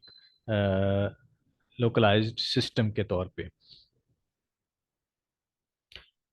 ओके, वापस आते हैं और वापस आ जाते हैं हम उसी जगह पे जहां हमारे दो जो एक हीरो प्रोडक्ट, एक हीरो सॉफ्टवेयर जो मैंने सिविल 3D का जिक्र किया था, और एक हमारा कॉमन डाटा एनवायरनमेंट जिसको ऑटोडेस्क कंस्ट्रक्शन क्लाउड या एसीसी कहते हैं। तो एक्चुअली ये दोनों जो हैं ये मिलकर हमारे लिए वो सारा जादू करते हैं। इसके साथ बाकी जितने भी सॉफ्टवेयर का अभी हमने पिछली स्लाइड में जिक्र किया है वो एक तरह से सपोर्टिंग थे हमारे प्रोसेसेस को कंप्लीट करने के लिए। सिविल 3D जो है, जो वैसे तो मोस्टली जो इंफ्रास्ट्रक्चर के रिलेटेड लोग जानते होंगे, लेकिन अगर इन केस आपका इंट्रोडक्शन नहीं है सिविल 3D के साथ, तो इसको अगर हम बहुत ही चंद जुमलों में इसको एक्सप्लेन करना चाहें, तो ये एक ऐसा कंप्रिहेंसिव टूल है, सॉफ्टवेयर है। अच्छा, ये बना ऑटो कैड की बेस पे है। एनवायरनमेंट इसका जो वर्किंग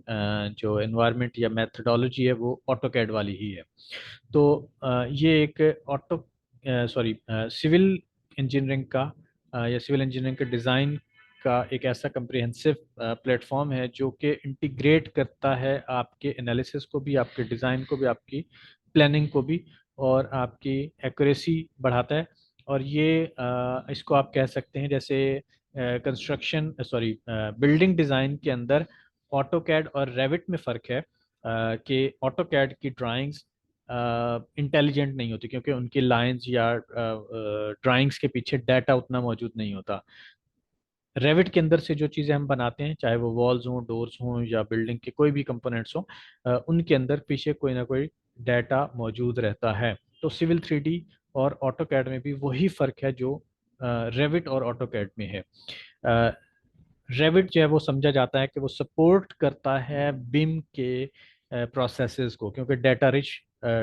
मॉडल्स बनाता है। तो सिविल 3D जो है ये भी 2D ड्राइंग्स बनाने की बजाय ये डाटा रिच मॉडल्स बनाता है, और ये फुल्ली सपोर्ट करता है बिम के वर्क फ्लोज को, बिम की कैपेबिलिटीज़ को। इसी वजह से जहाँ पे हम देखते हैं कि हमारा जो बिम कोलैबोरेट प्रो जो मॉड्यूल है कंस्ट्रक्शन क्लाउड का, वो इंटीग्रेट कर सकता है रेविट को, इसी तरह से वो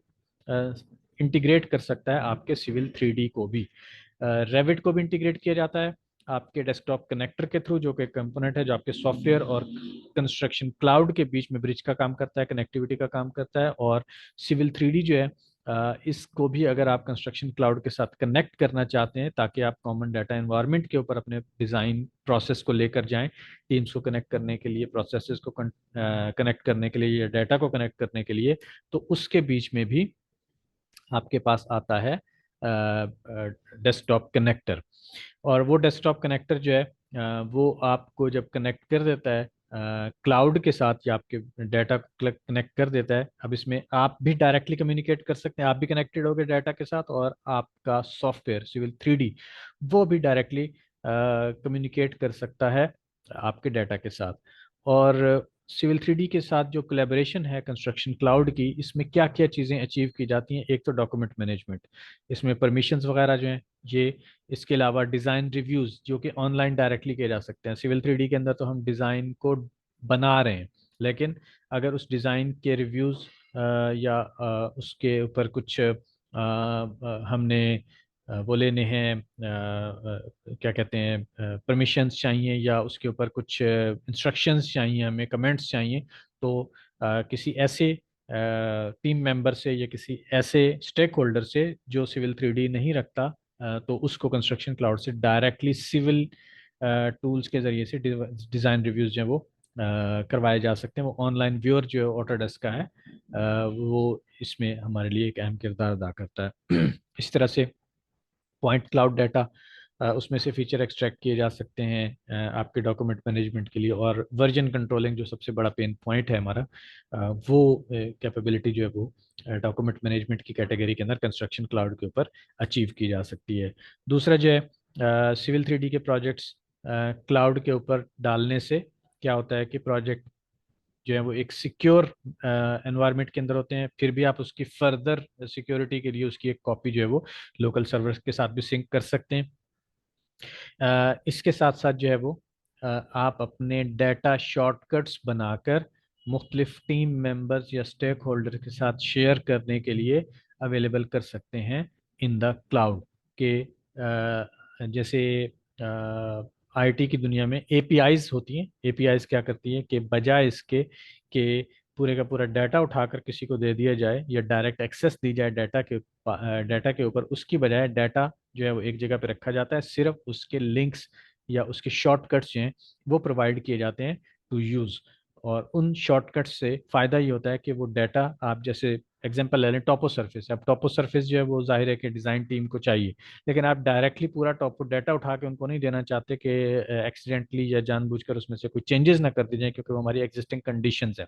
तो आप उसके डाटा के शॉर्टकट्स उनको दे देते हैं ताकि वो उसको यूज़ तो कर सकें लेकिन उसको एडिट ना कर सकें। यूज़ से मुराद ये है कि उसकी बेस पे वो अपना डिज़ाइन जो है वो तैयार कर सकें। इसी तरह से पूरे प्रोजेक्ट की सपोर्ट 100+ जो है वो व्यूएबल फॉर्मेट्स हैं। ऑनलाइन व्यूअर, ऑटोडेस्क व्यूअर की जो मैंने बात की थी, और इसका जिक्र मैंने जो हमारे बिम फॉर बिल्डिंग डिज़ाइन है उसके अंदर भी मैंने इसका जिक्र काफ़ी बार कर रखा है। इसके अलावा जो है वो क्लाउड के ऊपर जाने से और क्या क्या है, आपके पास अवेलेबिलिटीज़ होती हैं कि आपके पास अनलिमिटेड प्रोजेक्ट्स हो सकते हैं। आपके पास जो स्टोरेज है वो नियर अनलिमिटेड होती है। अनलिमिटेड से मुराद मीन के उसके ऊपर कुछ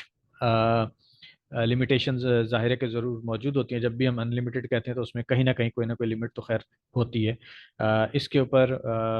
लिमिटेशंस ऐसी नहीं होंगी कि जो आपको लगे कि जी यहाँ पे हम हो रहे हैं। मसलन इसमें एक लिमिट जो है वो, वैसे तो अनलिमिटेड स्टोरेज है लेकिन आपके पास एक लिमिट ये होती है कि आप एक सिंगल फाइल जो है वो 100 GB से ज़्यादा बड़ी नहीं अपलोड कर सकते। अब 100 GB की एक फ़ाइल से मुराद हमारे इंफ्रास्ट्रक्चर में शायद 100 GB की फ़ाइल ना हो। और मेरे ख्याल से अब ये लिमिट जो है शायद 100 GB से भी बढ़ा दी गई है। शायद अराउंड कोई 1 TB कर दी गई है। इसका मुझे कंफर्म नहीं है, मे बी के इसको बाद में मैं जिक्र करूँ इसका कहीं पे। ओके। इसके बाद जो है वो वेब उसके ज़रिए से या सर्वे डेटाबेसेस जो हैं उनके ज़रिए से जो अवेलेबल हमारे डाटा सोर्सेज हैं उनके साथ जो है वो आप कनेक्ट करके अपने वर्क फ्लोज जो हैं उनको बेहतर कर सकते हैं। साथ साथ डिज़ाइन कोलैबोरेशन, इसमें हमारे जितनी भी डाटा के या इंफॉर्मेशन की शेयरिंग है वो इसी क्लाउड प्लेटफॉर्म के ऊपर होती है, सिक्योर्ड होती है, कंट्रोल्ड होती है। मीन कि एक्सेस जिसको भी मिल रही है वो उसके ऊपर पूरा कंट्रोल रखा जा सकता है कि किस टीम मेंबर को या किस टीम को या किस इंडिविजुअल को किस लेवल की एक्सेस देनी है। उसमें 4-5 लेवल्स होते हैं एक्सेस के। प्लस जितनी भी उसके ऊपर एक्टिविटीज हो रही होंगी, किसी ने शेयर किया, किसी ने उसको ओपन किया, किसी ने उसको एडिट किया, तमाम की एक लॉग बन रही होती है, ऑडिट ट्रेल मौजूद रहती है from starting to the end of the project, जब तक उस पर एक्टिविटी चलेगी। प्रोजेक्ट डाटा को सेंड किया जा सकता है, रिसीव किया जा सकता है। 2D और 3D के विजुअल वर्जन्स को कंपैरिजन किया जा सकता है। मल्टीपल, आपने शुरू में सुना था कि मल्टीपल डिज़ाइन ऑप्शंस, तो डिज़ाइन ऑप्शंस जो है उनके कंपैरिजन्स किए जा सकते हैं। ओके। इसी तरह से आपके जितने भी कम्युनिकेशंस हैं, मीटिंग्स हैं, कॉरेस्पॉन्डेंसेस हैं, वो सारी की सारी जो है वो इसी प्लेटफॉर्म के अंदर से ही की जा सकती है। आपको अलग से जो है वो कॉल या व्हाट्सएप या मैसेजेस के ऊपर कम्युनिकेशन करने की जरूरत नहीं, क्योंकि अगर आप अलग से करेंगे तो वो आपके डिज़ाइन सॉरी प्रोजेक्ट के डाटा के तौर पे वो मौजूद नहीं रहेंगी। उससे बहुत ज़्यादा कंप्रीहेंसिव टूल्स जो हैं वो यहाँ पे मौजूद हैं, जो कि आपके हैंड हेल्ड डिवाइसेस के अंदर से डायरेक्टली यूज़ किए जा सकते हैं। तो इसी के थ्रू किए जाएं। इसमें आपने एग्जांपल भी देखी थी कि फील्ड स्टाफ जो है वो वहाँ से रोड के ऊपर हो सकता है कि वो प्रोजेक्ट के अंदर कहीं 10-20 किलोमीटर के अंदर तक वो मौजूद हों, किसी रिमोट एरिया में, और वो वहाँ से डिज़ाइन को ना सिर्फ ओपन करके देख रहे हैं बल्कि उसके अंदर डिज़ाइन के अंदर एग्जैक्टली उस जो चेनेज है, स्टेशनिंग है, उसके ऊपर से लोकेशन देकर और उसको रियल वर्ल्ड लोकेशन के साथ मैच करके अपनी लोकेशन भी शेयर कर रहे हैं, अपना डाटा भी शेयर कर रहे हैं, अपने थॉट्स या अपने कमेंट्स भी शेयर कर रहे हैं। तो ये सारी चीज़ें जो हैं ये इसमें पॉसिबल है। और इंटीग्रेशन जो है डिज़ाइन कोलैबोरेशन की, वो रेविट के साथ भी और इवन प्लांट 3D जो ऑटोकैड का ही एक मॉड्यूल है उसके साथ भी मौजूद है। और लास्टली जो है वो आपकी कोऑर्डिनेशन, इसमें आपके क्लैश डिटेक्शंस हैं और क्लैशेस के मुख्तलिफ ग्रुप्स हैं जिनको ग्रुपिंग की जा सकती है, जिनके ऊपर क्लैशेस वगैरह जो हैं वो कंडक्ट करवाए जा सकते हैं, एनालिसिस कंडक्ट करवाए जा सकते हैं। और कोऑर्डिनेशन के जो भी इश्यूज हैं उनको मैनेज किया जा सकता है। और मल्टीपल टाइप के जो भी डाटा सेट्स हैं, ड्राइंग्स हों, आपके नेविसवर्क के फाइल फॉर्मेट्स हों, रेविट के हों, IFC 100+ डाटा फॉर्मेट्स में वो यूज़ किए जा सकते हैं आपके उन कोऑर्डिनेशंस के अंदर। तो ये जो है ना आपके जो बिम कोलैबोरेट प्रो जो है, एक्चुअली वो जब सिविल 3D के साथ मिलता है, और बिम कोलैबोरेट प्रो से कंफ्यूज नहीं हो जाएगा, ये कंस्ट्रक्शन क्लाउड की बात हो रही है जिसका डॉक्स, ऑटोडेस्क डॉक्स भी पार्ट है। तो कंस्ट्रक्शन क्लाउड उसको ओवरऑल में कहा जाता है, और उसके अंदर फिर मॉड्यूल्स होते हैं। आप उसको ऑटोडेस्क डॉक्स कह दें, आप उसको ऑटोडेस्क बिम कोलैबोरेट कह दें, आप उसको स्पेक एडिटर कह दें, आप उसको ऑटोडेस्क बिल्ड कह दें, आप उसको ऑटोडेस्क टेक ऑफ कह दें जो कि क्वांटिटी टेक ऑफ्स के लिए यूज़ किया जाता है। तो ये सारे के सारे मॉड्यूल हैं ऑटोडेस्क कंस्ट्रक्शन क्लाउड के, और कंस्ट्रक्शन क्लाउड वो कॉमन डाटा इन्वायरमेंट है जिसकी एक्चुअली बात हो रही है। ओके। अगर हम डॉक्यूमेंट मैनेजमेंट की बात करें तो इसके अंदर क्या क्या चीज़ें हमारे पास शामिल होती हैं। हमारे पास परमिशंस हैं, वो वही जो हमने अभी कुछ देर पहले चीज़ें पढ़ी हैं, तो हम इनको थोड़ा सा फर्दर इलेबोरेट कर लेते हैं कि इनसे क्या मुराद है। यहाँ पे आप देख रहे होंगे कि एनिमेशन के अंदर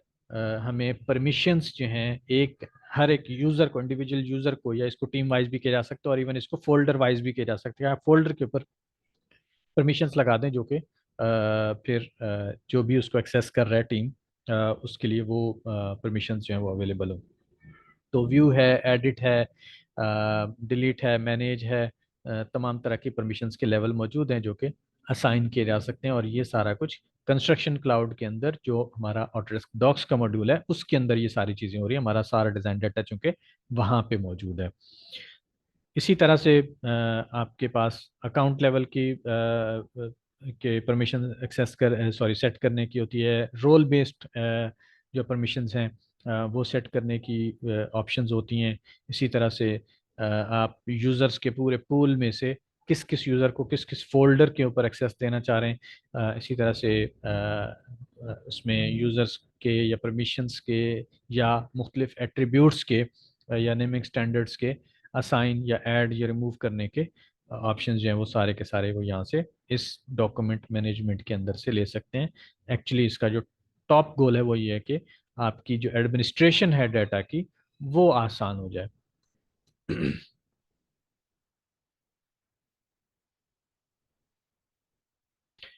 ओके।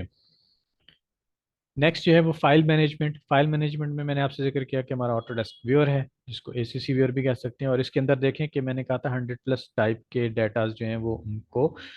ऑनलाइन डायरेक्टली व्यू किया जा सकता है विदाउट एनी सॉफ्टवेयर। और ये जो आप अभी देख रहे हैं डाटा, ये ना किसी डिज़ाइन सॉफ्टवेयर का डाटा है, ना किसी 3D मॉडलिंग सॉफ्टवेयर का है। ये डाटा है आपके लिडार का डाटा है, पॉइंट क्लाउड डाटा है जो कि एग्जिस्टिंग कंडीशंस को कैप्चर करके लाया गया है फील्ड में से। और पॉइंट क्लाउड डाटा को जब हम लेकर आते हैं तो वो जस्ट एक पॉइंट्स का क्लाउड होता है जिसमें से हर पॉइंट की कोई ना कोई X, Y और Z वैल्यू होती है। और वो जब सारे मिलियंस ऑफ पॉइंट्स मिलकर जमा होते हैं तो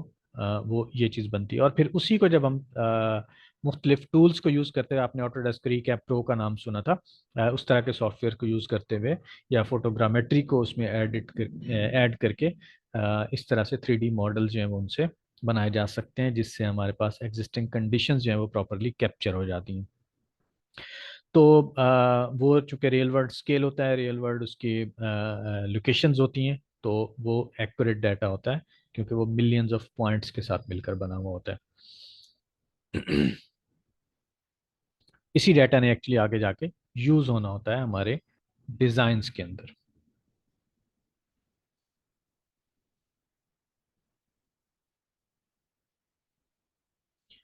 ओके। जो हमारे रिव्यूज़ हैं, अगर हम उसके प्रोसेस को देखें कि आपके पास कोई भी जो डेटा या फाइल्स मौजूद हैं, उनके ऊपर जो परमिशंस या अप्रूवल्स या रिव्यूज़ करने वाले टीम मेंबर जो स्टेक होल्डर्स हैं, वो किस तरह से अपना हिस्सा डाल सकते हैं। मैंने आपको शुरू में जिक्र किया था कि हमारे कंस्ट्रक्शन क्लाउड के साथ ना सिर्फ ह्यूमंस या हम यूजर्स जो हैं वो इंटरेक्ट कर सकते हैं, बल्कि सॉफ्टवेयर भी इंटरेक्ट कर सकते हैं। तो दोनों में से किसी भी डोमेन से डाटा यहाँ पे पहुँचता है या फाइल्स यहाँ पे बनती हैं, तो उनको व्यू, रिव्यू, कमेंट, मार्कअप, ये तमाम चीज़ें जो हैं वो यहाँ पे की जा सकती हैं। डॉक्यूमेंट सबमिशंस के प्रोसेसेस बनाए जा सकते हैं, डॉक्यूमेंट रिव्यू के अप्रूवल्स के प्रोसेसेस बनाए जा सकते हैं, मॉनिटरिंग के प्रोसेसेस बनाए जा सकते हैं, और ये सारे एग्जीक्यूशन प्लान्स के अंदर किए जाते हैं। बिम के एग्जीक्यूशन प्लान्स के बारे में हो सकता है कि आप जानते हो, नहीं तो इसके बारे में पढ़िएगा। ये एक्चुअली हमारे इन्हीं प्रोसेसेस को स्टैंडर्डाइज करने का एक टेम्पलेट या तरीका होता है, और जब पूरी टीम उस टेम्पलेट के ऊपर रहते हुए उसको फॉलो, उन प्रोसेसेस को, स्टैंडर्डाइज प्रोसेसेस को फॉलो कर रही होती है, तो ये जितने भी टास्क हम देख रहे हैं, ये सारे के सारे हर स्टेज पे हर बंदे को हर प्रोसेस का पता होता है कि वो किस बंदे की जिम्मेदारी क्या है, और डाटा कहाँ से कैसे फ्लो करके कहाँ तक पहुंचेगा, पहले क्या होगा, बाद में क्या होगा, किस जगह पे किसकी जरूरत पड़ने वाली है। सिविल व्यू, ये टूल जो है, ये आपके इंफ्रास्ट्रक्चर के जो डाटा हैं या मॉडल हैं, ये उनको डायरेक्टली व्यू करने के काम आता है। और ये सिविल टूल्स के ये एक नया एडिशन है एक्चुअली। इससे पहले जो है वो सिविल के जो ऑब्जेक्ट्स थे, उनको इस तरह से, सिविल 3D के ऑब्जेक्ट्स को इस तरह से देखने की फैसिलिटी नहीं थी। ये बहुत ज़्यादा पुराना टूल नहीं है, नया टूल है। और इसके अंदर जितनी भी डिटेल डिजाइनिंग हमने देखी थी सिविल 3D के अंदर की हुई, उसको जो है वो यहाँ पे रिव्यू के लिए बगैर सिविल 3D को ओपन किए हुए यहाँ पे देखा जा सकता है, और इसके ऊपर जो भी कमेंट्स वगैरह है हमारे या बाकी चीज़ें हैं वो की जा सकती हैं। इसके अलावा प्रोजेक्ट का डैशबोर्ड, और इसके अंदर आपके जितने भी कॉरेस्पॉन्डेंसेज हैं, डिज़ाइंस के इश्यूज हैं, क्लैशेस हैं, तमाम की तमाम चीज़ें जो हैं उनकी समरीज जो हैं वो मौजूद होती हैं, ताकि एक ग्लांस के अंदर जो है वो एज हायर मैनेजमेंट या क्लाइंट या जो भी स्टेक होल्डर्स हैं जो इस लेवल के रिस्क्स वगैरह को या चीज़ों को ओवरव्यू करते हैं, उन तक जो है वो ये प्रोजेक्ट डाटा जो है वो एक एग्जेक्टिव ओवरव्यू के साथ जो है वो पहुंचाया जा सके। डेस्कटॉप कनेक्टर का जो मैंने जिक्र किया था आपसे,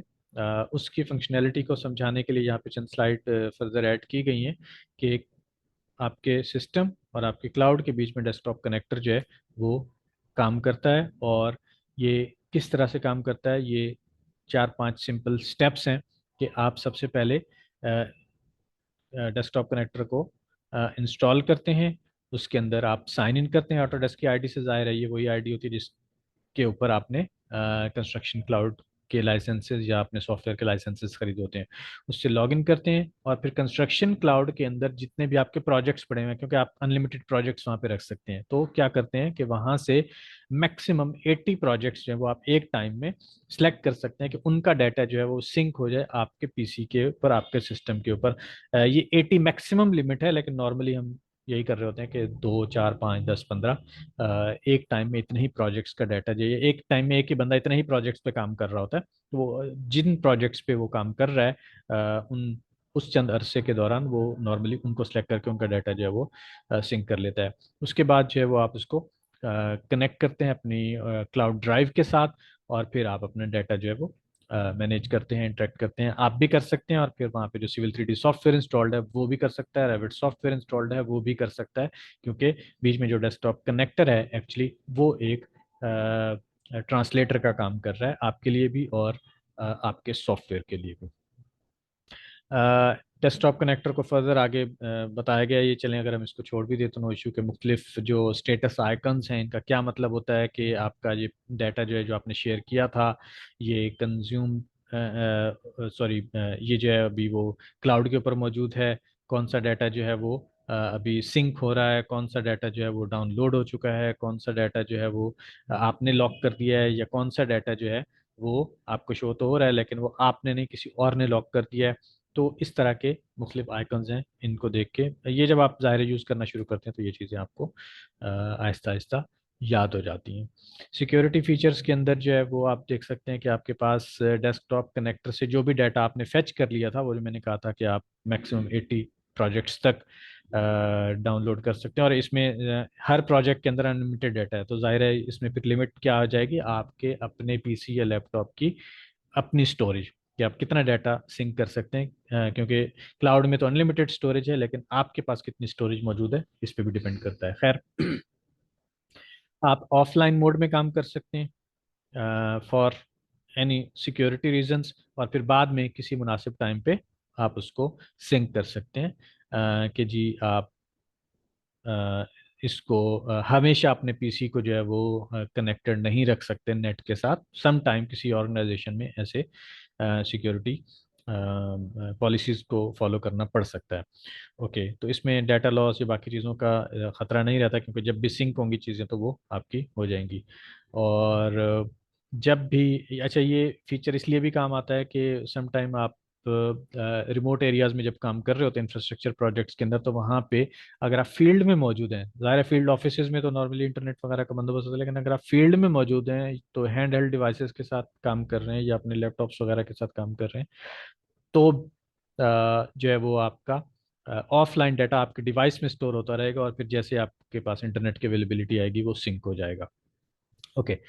इसके अलावा जो है वो आपके कॉन्फ्लिक्ट रेजोल्यूशन जो है, वो कॉन्फ्लिक्ट की आइडेंटिफिकेशन और जो लोकल चेंजेस की मैनेजमेंट है या यूज़र्स की तरफ से जो नोटिफिकेशंस है, उन सारी चीज़ों को जो है वो डेस्कटॉप के ऊपर ही शो किया जाता है, और यहीं से ही डायरेक्टली रिजॉल्व हो सकती हैं। और आपके फाइल डिलीशंस वगैरह जो हैं, ये अगर आती हैं तो उनको रीस्टोर करने का ऑप्शन जो है वो भी मौजूद है, कि वो फाइल जो है वो आपके लोकल डिवाइस से डिलीट हुई है या आपके क्लाउड से डिलीट हुई है, तो दोनों सूरतों में आपके पास ऑप्शंस आते हैं जिससे आप जो भी बेहतर उस वक्त का या उस सिचुएशन का जो भी बेहतर डिसीजन है वो आप ले सकें। इसी तरह से रेफरेंस एक्सप्लोरर, चूँकि आपने डाटा शॉर्टकट्स यूज़ करने होते हैं, याद रखिएगा, तो रेफरेंस एक्सप्लोरर जो है वो उसका एक फ़ीचर इसमें मौजूद है, और किस किस कंपोनेंट का फर्दर आगे किस तरह से ट्री चल रहा है रेफरेंसेस का, ये सारे रेफरेंसेस जो हैं ये आप इसको एक विजुअलाइज्ड फॉर्मेट में देख सकते हैं, और ये सारा जो है वो डेस्कटॉप कनेक्टर जो है इन चीज़ों को सपोर्ट। जी, ये वही वाले जो फीचर्स हैं उनके ऊपर फर्दर हमारे पास स्क्रीनशॉट्स हैं कि सिविल 3D सॉफ्टवेयर के अंदर से कौन कौन से इंटरफेस के ऊपर क्या क्या चीज़ें जो है वो हमारे पास मौजूद है। मेरे ख्याल से इन चीज़ों को जो है वो हम स्किप कर सकते हैं, क्योंकि ये वाले जो फीचर्स हैं ये जब आप सॉफ्टवेयर के ऊपर होते हैं तो वो जो बेसिक हमारी फंक्शनैलिटीज़ हैं उनके अंदर ये आते हैं। या तो आप इनसे फेमिलियर होंगे अगर आप सिविल 3D यूज़ कर रहे हैं, और अगर नहीं है आप जब इसको यूज़ करना शुरू करेंगे तो जाहिर है कि कुछ ना कुछ एक बेसिक ट्रेनिंग कोर्स आपको लेना पड़ेगा। तो उसके अंदर ये बिल्कुल बुनियादी किस्म की चीज़ें हैं कि किसी भी प्रोजेक्ट के अंदर फाइल्स जो हैं वो एक्सटर्नल रेफरेंसेस का कॉन्सेप्ट तो खैर प्लेन कैड के अंदर भी मौजूद है, तो सेम वही चीज़ चूँकि सिविल 3D वहीं से ही एवेलुएट हुआ है, तो वो इसके अंदर उसी तरह से कॉन्सेप्ट आता है। डाटा शॉर्टकट्स का अलबत्ता जो कॉन्सेप्ट है वो थोड़ा सा नया है, अलबत्ता अगर आपने जीआईएस की फील्ड में ऑटो कैड का एक और वर्जन आता है, ऑटो कैड मैप 3D, उसके अंदर काम किया हुआ, तो ये डाटा शॉर्टकट्स वाला फीचर जो है ये वहाँ पे इसी तरह से काम करता है जैसा कि सिविल 3D में काम करता है। और इसमें पर्पज़ ये होता है कि आप पूरे का पूरा डाटा जो है वो ड्राइंग के साथ अटैच करने की बजाय आप डाटा शॉर्टकट्स बनाएं, वो डाटा बेसिस जो है वो आप बनाएं और उनके डाटा शॉर्टकट्स बना के वो आप अवेलेबल कर दें टू यूज़, ताकि जिस यूज़र को जहाँ पे वो डाटा चाहिए वो उसको यूज़ कर सके। और उसमें अगर कोई चेंजेस आती है तो आपका सॉफ्टवेयर जो है वो उसमें कम्युनिकेट करता है। यहाँ पे डिज़ाइन कोलेब्रेशन में जो ऑडिट ट्रेल और इन चीज़ों का हमने जिक्र किया था इससे पहले, उसके ऊपर आप देख सकते हैं कि मुख्तलिफ टीम्स आपको यहाँ पे एक टाइम लाइन में नज़र आ रही होंगी, और उनके ऊपर मुख्तलिफ सैम्पल कहीं पे सर्कल्स हैं, कहीं पे स्क्वायर्स हैं, कहीं पे फील्ड हैं, कहीं पे अनफिल्ड हैं, कहीं पे ट्रायंगल्स हो सकती हैं। तो ये सारी चीज़ें काम आती हैं आपके प्रोजेक्ट की टाइमलाइन के ऊपर, डाटा की शेयरिंग, डाटा की कंजम्पशन या डाटा की क्रिएशन के ऊपर। तो ये मुख्तलिफ टीम मेंबर्स मुख्तलिफ जगह पे बैठे हुए वो इस तरह से आपस में कोलेब्रेशन कर सकते हैं। Auto CAD, sorry, civil 3D और डिज़ाइन कोलेब्रेशन जो ऑटोडेस्क का ABC प्रो भी कहलाता है, ऑटोडेस्क बिम कोलैबोरेट प्रो, जो कंस्ट्रक्शन क्लाउड का ही मॉड्यूल है, ये एक्चुअली उसके फंक्शनैलिटीज़ के स्क्रीनशॉट्स हैं जो आप देख रहे हैं। Data exchanges, efficient data exchanges के मुख्तलिफ टीम्स के बीच में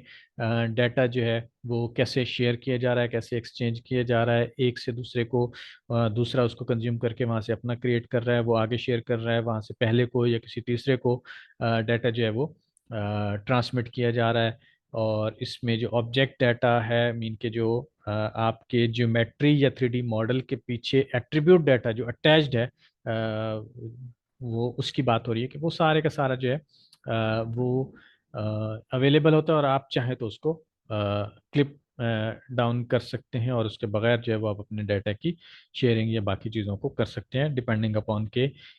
कौन सा डाटा किस तरह से शेयर करना है, किस डाटा की या किस स्टेप पे किस चीज़ की कितनी इंपॉर्टेंस है, किस चीज़ को फ्लोट होना है, किस चीज़ को नहीं होना, कौन सी इन्फॉर्मेशन को शेयर होना है, कौन सी इन्फॉर्मेशन को नहीं होना। तो जो भी पैकेजेस बना के शेयर किए जाते हैं वो फिर बाकी टीम मेंबर्स के लिए अवेलेबल हो जाते हैं टू कंज्यूम।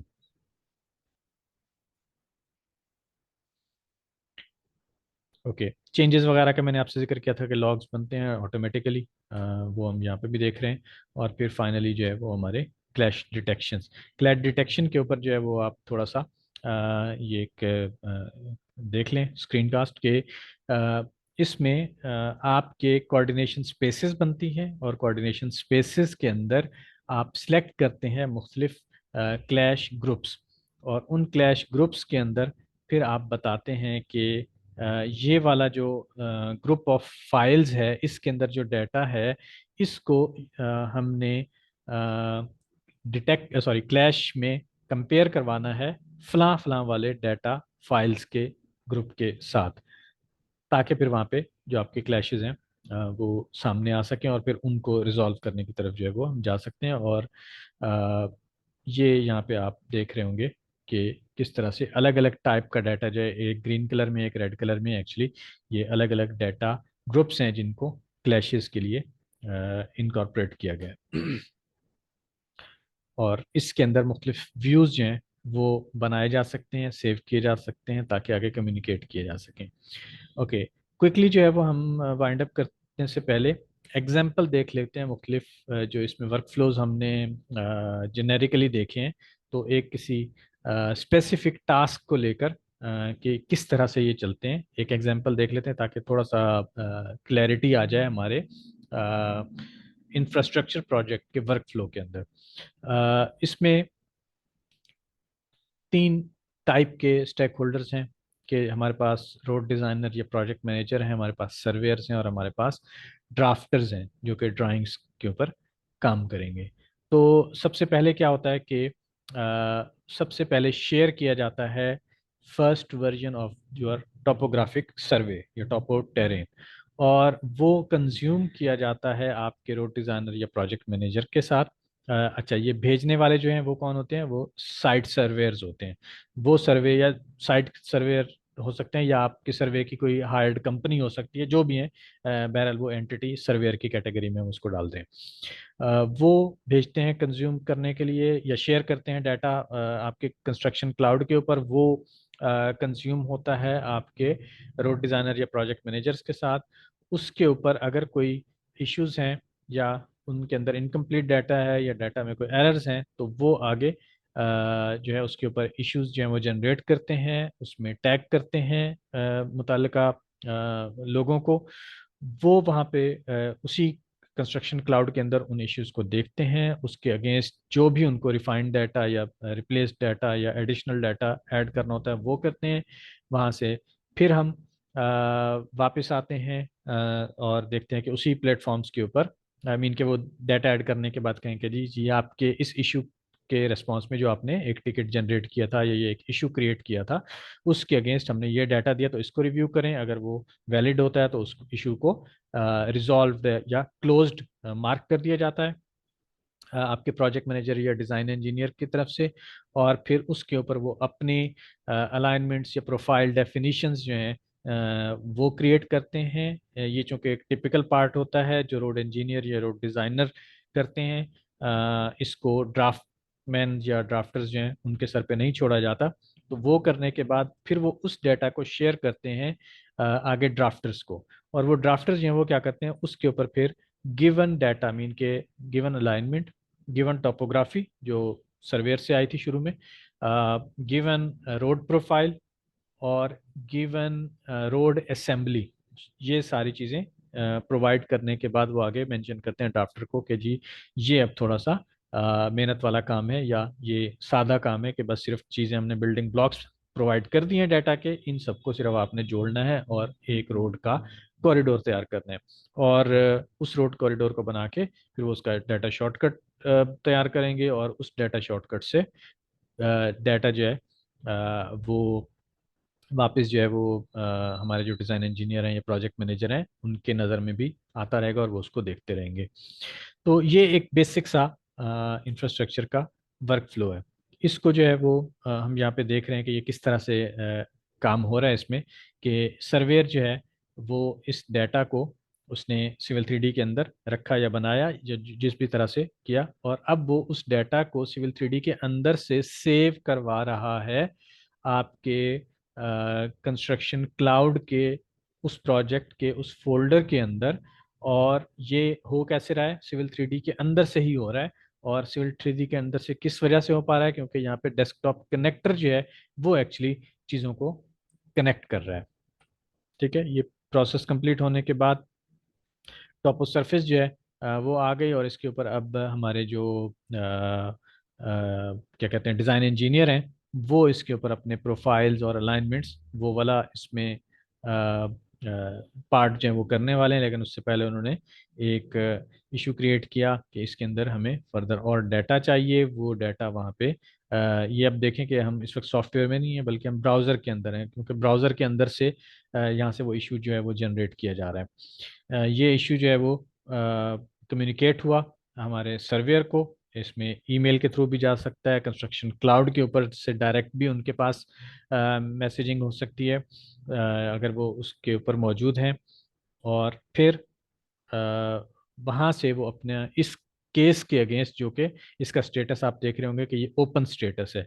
तो वो इसके अंदर डायरेक्टली हमारे कंस्ट्रक्शन क्लाउड का ईमेल के अंदर डायरेक्टली लिंक मौजूद है, और वो डायरेक्ट उस फोल्डर के अंदर जाएंगे, और वहाँ पे जिस डाटा के बाबत उनसे कहा जा रहा है वो डाटा वहाँ पे प्रोवाइड करेंगे। यहाँ पे उन्होंने केस को देखा, उसकी डिटेल्स पढ़ी, और फिर उसके अगेंस्ट जो है वो डाटा सबमिट करवाया, और उस इशू को क्लोज करवा दिया गया फ्रॉम डिज़ाइन इंजीनियर।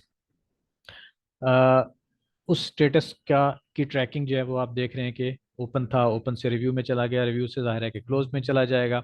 और फिर फर्दर इस पे जितनी भी अलाइनमेंट्स और प्रोफाइल की चीज़ें थी वो इसमें की गई। और यहाँ तक सपोज हमारा सर्वेयर और डिज़ाइन इंजीनियर या प्रोजेक्ट मैनेजर जहाँ तक थे शामिल थे। अब इसमें ड्राफ्टर जो है अभी तक इस पूरे फेज में मौजूद नहीं था, तो ड्राफ्टर को ऐड किया जाता है, और ड्राफ्टर ऐड करने के बाद वो ड्राफ्टर जो है वो इस पे फर्दर अपना काम शुरू करेगा। और यहाँ से फिर डाटा जो है वो आप देख रहे होंगे कि जहाँ से जिन जिन स्टेक होल्डर्स के पास से हो के वापस जो है वो फाइनलाइज होना था, वो वापस वहाँ तक पहुँचता है। और इसमें आप देख रहे होंगे कि डिज़ाइन फाइनल होने तक आपके सर्वेयर्स, आपके डिज़ाइन इंजीनियर और आपके ड्राफ्टर, उन सब के पास डाटा की एक्सेस है, लेकिन सबके पास हर तरह की एक्सेस नहीं है। डिपेंड कर रहा है कि किस किस के पास क्या क्या एक्सेस है। जाहिर है कि डाटा सॉरी सर्वेयर जो है उसके पास जो उसने डाटा शेयर किया है उसकी एक्सेस तो है,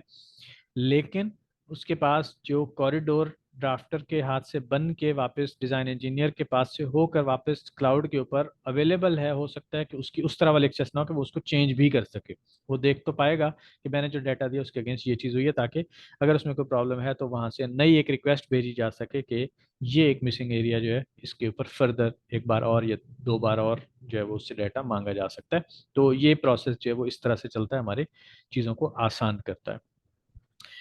ये स्क्रीन कास्ट जो है ये बता रही है कि डाटा जो है वो रोड डिज़ाइनर और ड्राफ्टर के बीच में सिंक जो है वो कैसे हो रहा है, अपडेट कैसे हो रहा है। वो जाहिर है कि अपने उसमें काम कर रहे हैं, सिविल 3D के ऊपर अपनी सीट पे बैठ के यहाँ से अपना डाटा मीन के वही अलाइनमेंट और प्रोफाइल्स वगैरह उसके ऊपर काम कर रहे हैं, और वो यहाँ से सेव करेंगे, और अपडेटेड डाटा जो है उसकी इंटीमेशन जो है वो ड्राफ्टर के पास चली जाएगी, और ड्राफ्टर जो है वो फिर इसके ऊपर उसको डायरेक्टली एक सिंगल क्लिक के साथ सिंक करेगा और उसके ऊपर अपना काम शुरू कर देगा। डिज़ाइन कोलैबोरेशन, वो ये वाले जो फीचर्स हैं ये सारे के सारे उसी तरह से कि किस जगह पे क्या इशू है, कहाँ पे क्या इंफॉर्मेशन चाहिए, कौन सी चीज़ जो है वो उसकी अप्रूवल चाहिए, कौन सी चीज़ रिव्यू करने के लिए जो है वो फॉरवर्ड की जा रही है, ये टैग की जा रही है, ये सारे प्रोसेस जो हैं ये आपके सॉफ्टवेयर की बजाय ऑनलाइन या आपके ब्राउज़र के अंदर से जो है वो किए जा रहे हैं, जहाँ पे डाटा शेयर भी हो रहा है, डाटा पब्लिश हो रहा है, कंज्यूम हो रहा है, वापस शेयर हो रहा है। तो ये सारे के सारे इसमें ऑप्शंस मौजूद हैं। और फाइनली जो है इसमें आप क्लैश डिटेक्शन वाला जो मॉड्यूल है वो भी देख रहे हैं कि ये भी आपको सॉफ्टवेयर में करने की ज़रूरत नहीं है, बल्कि ये भी आपके ब्राउज़र के अंदर आपका जो भी डाटा आ चुका है उसमें जो आपने क्लैशेस के लिए सेट्स बनाए थे उनके अंदर ऑनलाइन ये क्लैशेस जो हैं वर्क स्पेसेस इनकी सॉरी क्लैशेस की कोऑर्डिनेशन स्पेसेस बना दी जाती हैं, और उन कोऑर्डिनेशन स्पेसेस के अंदर जब जब डाटा सिंक होके आता है और उस नए डाटा के अंदर जब भी कहीं पे कोई क्लैश डिटेक्ट होगा तो उसके अगेंस्ट एक इशू खुद ब खुद क्रिएट होके ऑटोमेटेड तरीके से रेज हो जाएगा, और उसमें फिर जो भी फर्दर एक्शन होगा वो टीम मेंबर्स के सामने आते ही वो उसके ऊपर ले लेंगे। तो ये एक इंफ्रास्ट्रक्चर प्रोजेक्ट जो है उसको एफिशिएंट करने का, उसके ऊपर कोलैबोरेशन करने का एक तरीका मौजूद था। और इसमें आपके जो जो क्वेश्चंस हैं वो आप कर सकते हैं। मे बी के सारे क्वेश्चंस के आंसर जो हैं वो हम यहाँ पे ना दे सकें, तो आप अपने आपके क्वेश्चंस जो हैं वो हमारे तक पहुँच रहे हैं, आप फर्दर इसमें टाइप करके हमें सेंड कर दें ताकि आपको इनके आंसर्स जो हैं वो ईमेल के थ्रू वापस दिए जा सकते हैं। इसके अलावा आप ये भी कर सकते हैं कि हमारे इस वेबिनार की रिकॉर्डिंग जो है वो हमारे यूट्यूब चैनल पे अवेलेबल हो जाएगी। अ, उस उस वीडियो के कमेंट्स के अंदर भी आप हमसे क्वेश्चंस पूछ सकते हैं, तो इंशाल्लाह वहाँ पे भी आपको रिप्लाईज मिल सकते हैं। चलें, उम्मीद है कि इससे आपने फ़ायदा हासिल किया होगा। तो थैंक यू सो मच आपके ज्वाइन करने के लिए, आपके टाइम के लिए, और हमारे साथ कनेक्टेड रहिएगा ताकि फर्दर आने वाले जितने भी हमारे इवेंट्स हैं, फ्री इवेंट्स हैं, उनसे आप इस्तेफ़ादा हासिल कर सकें। Thank you.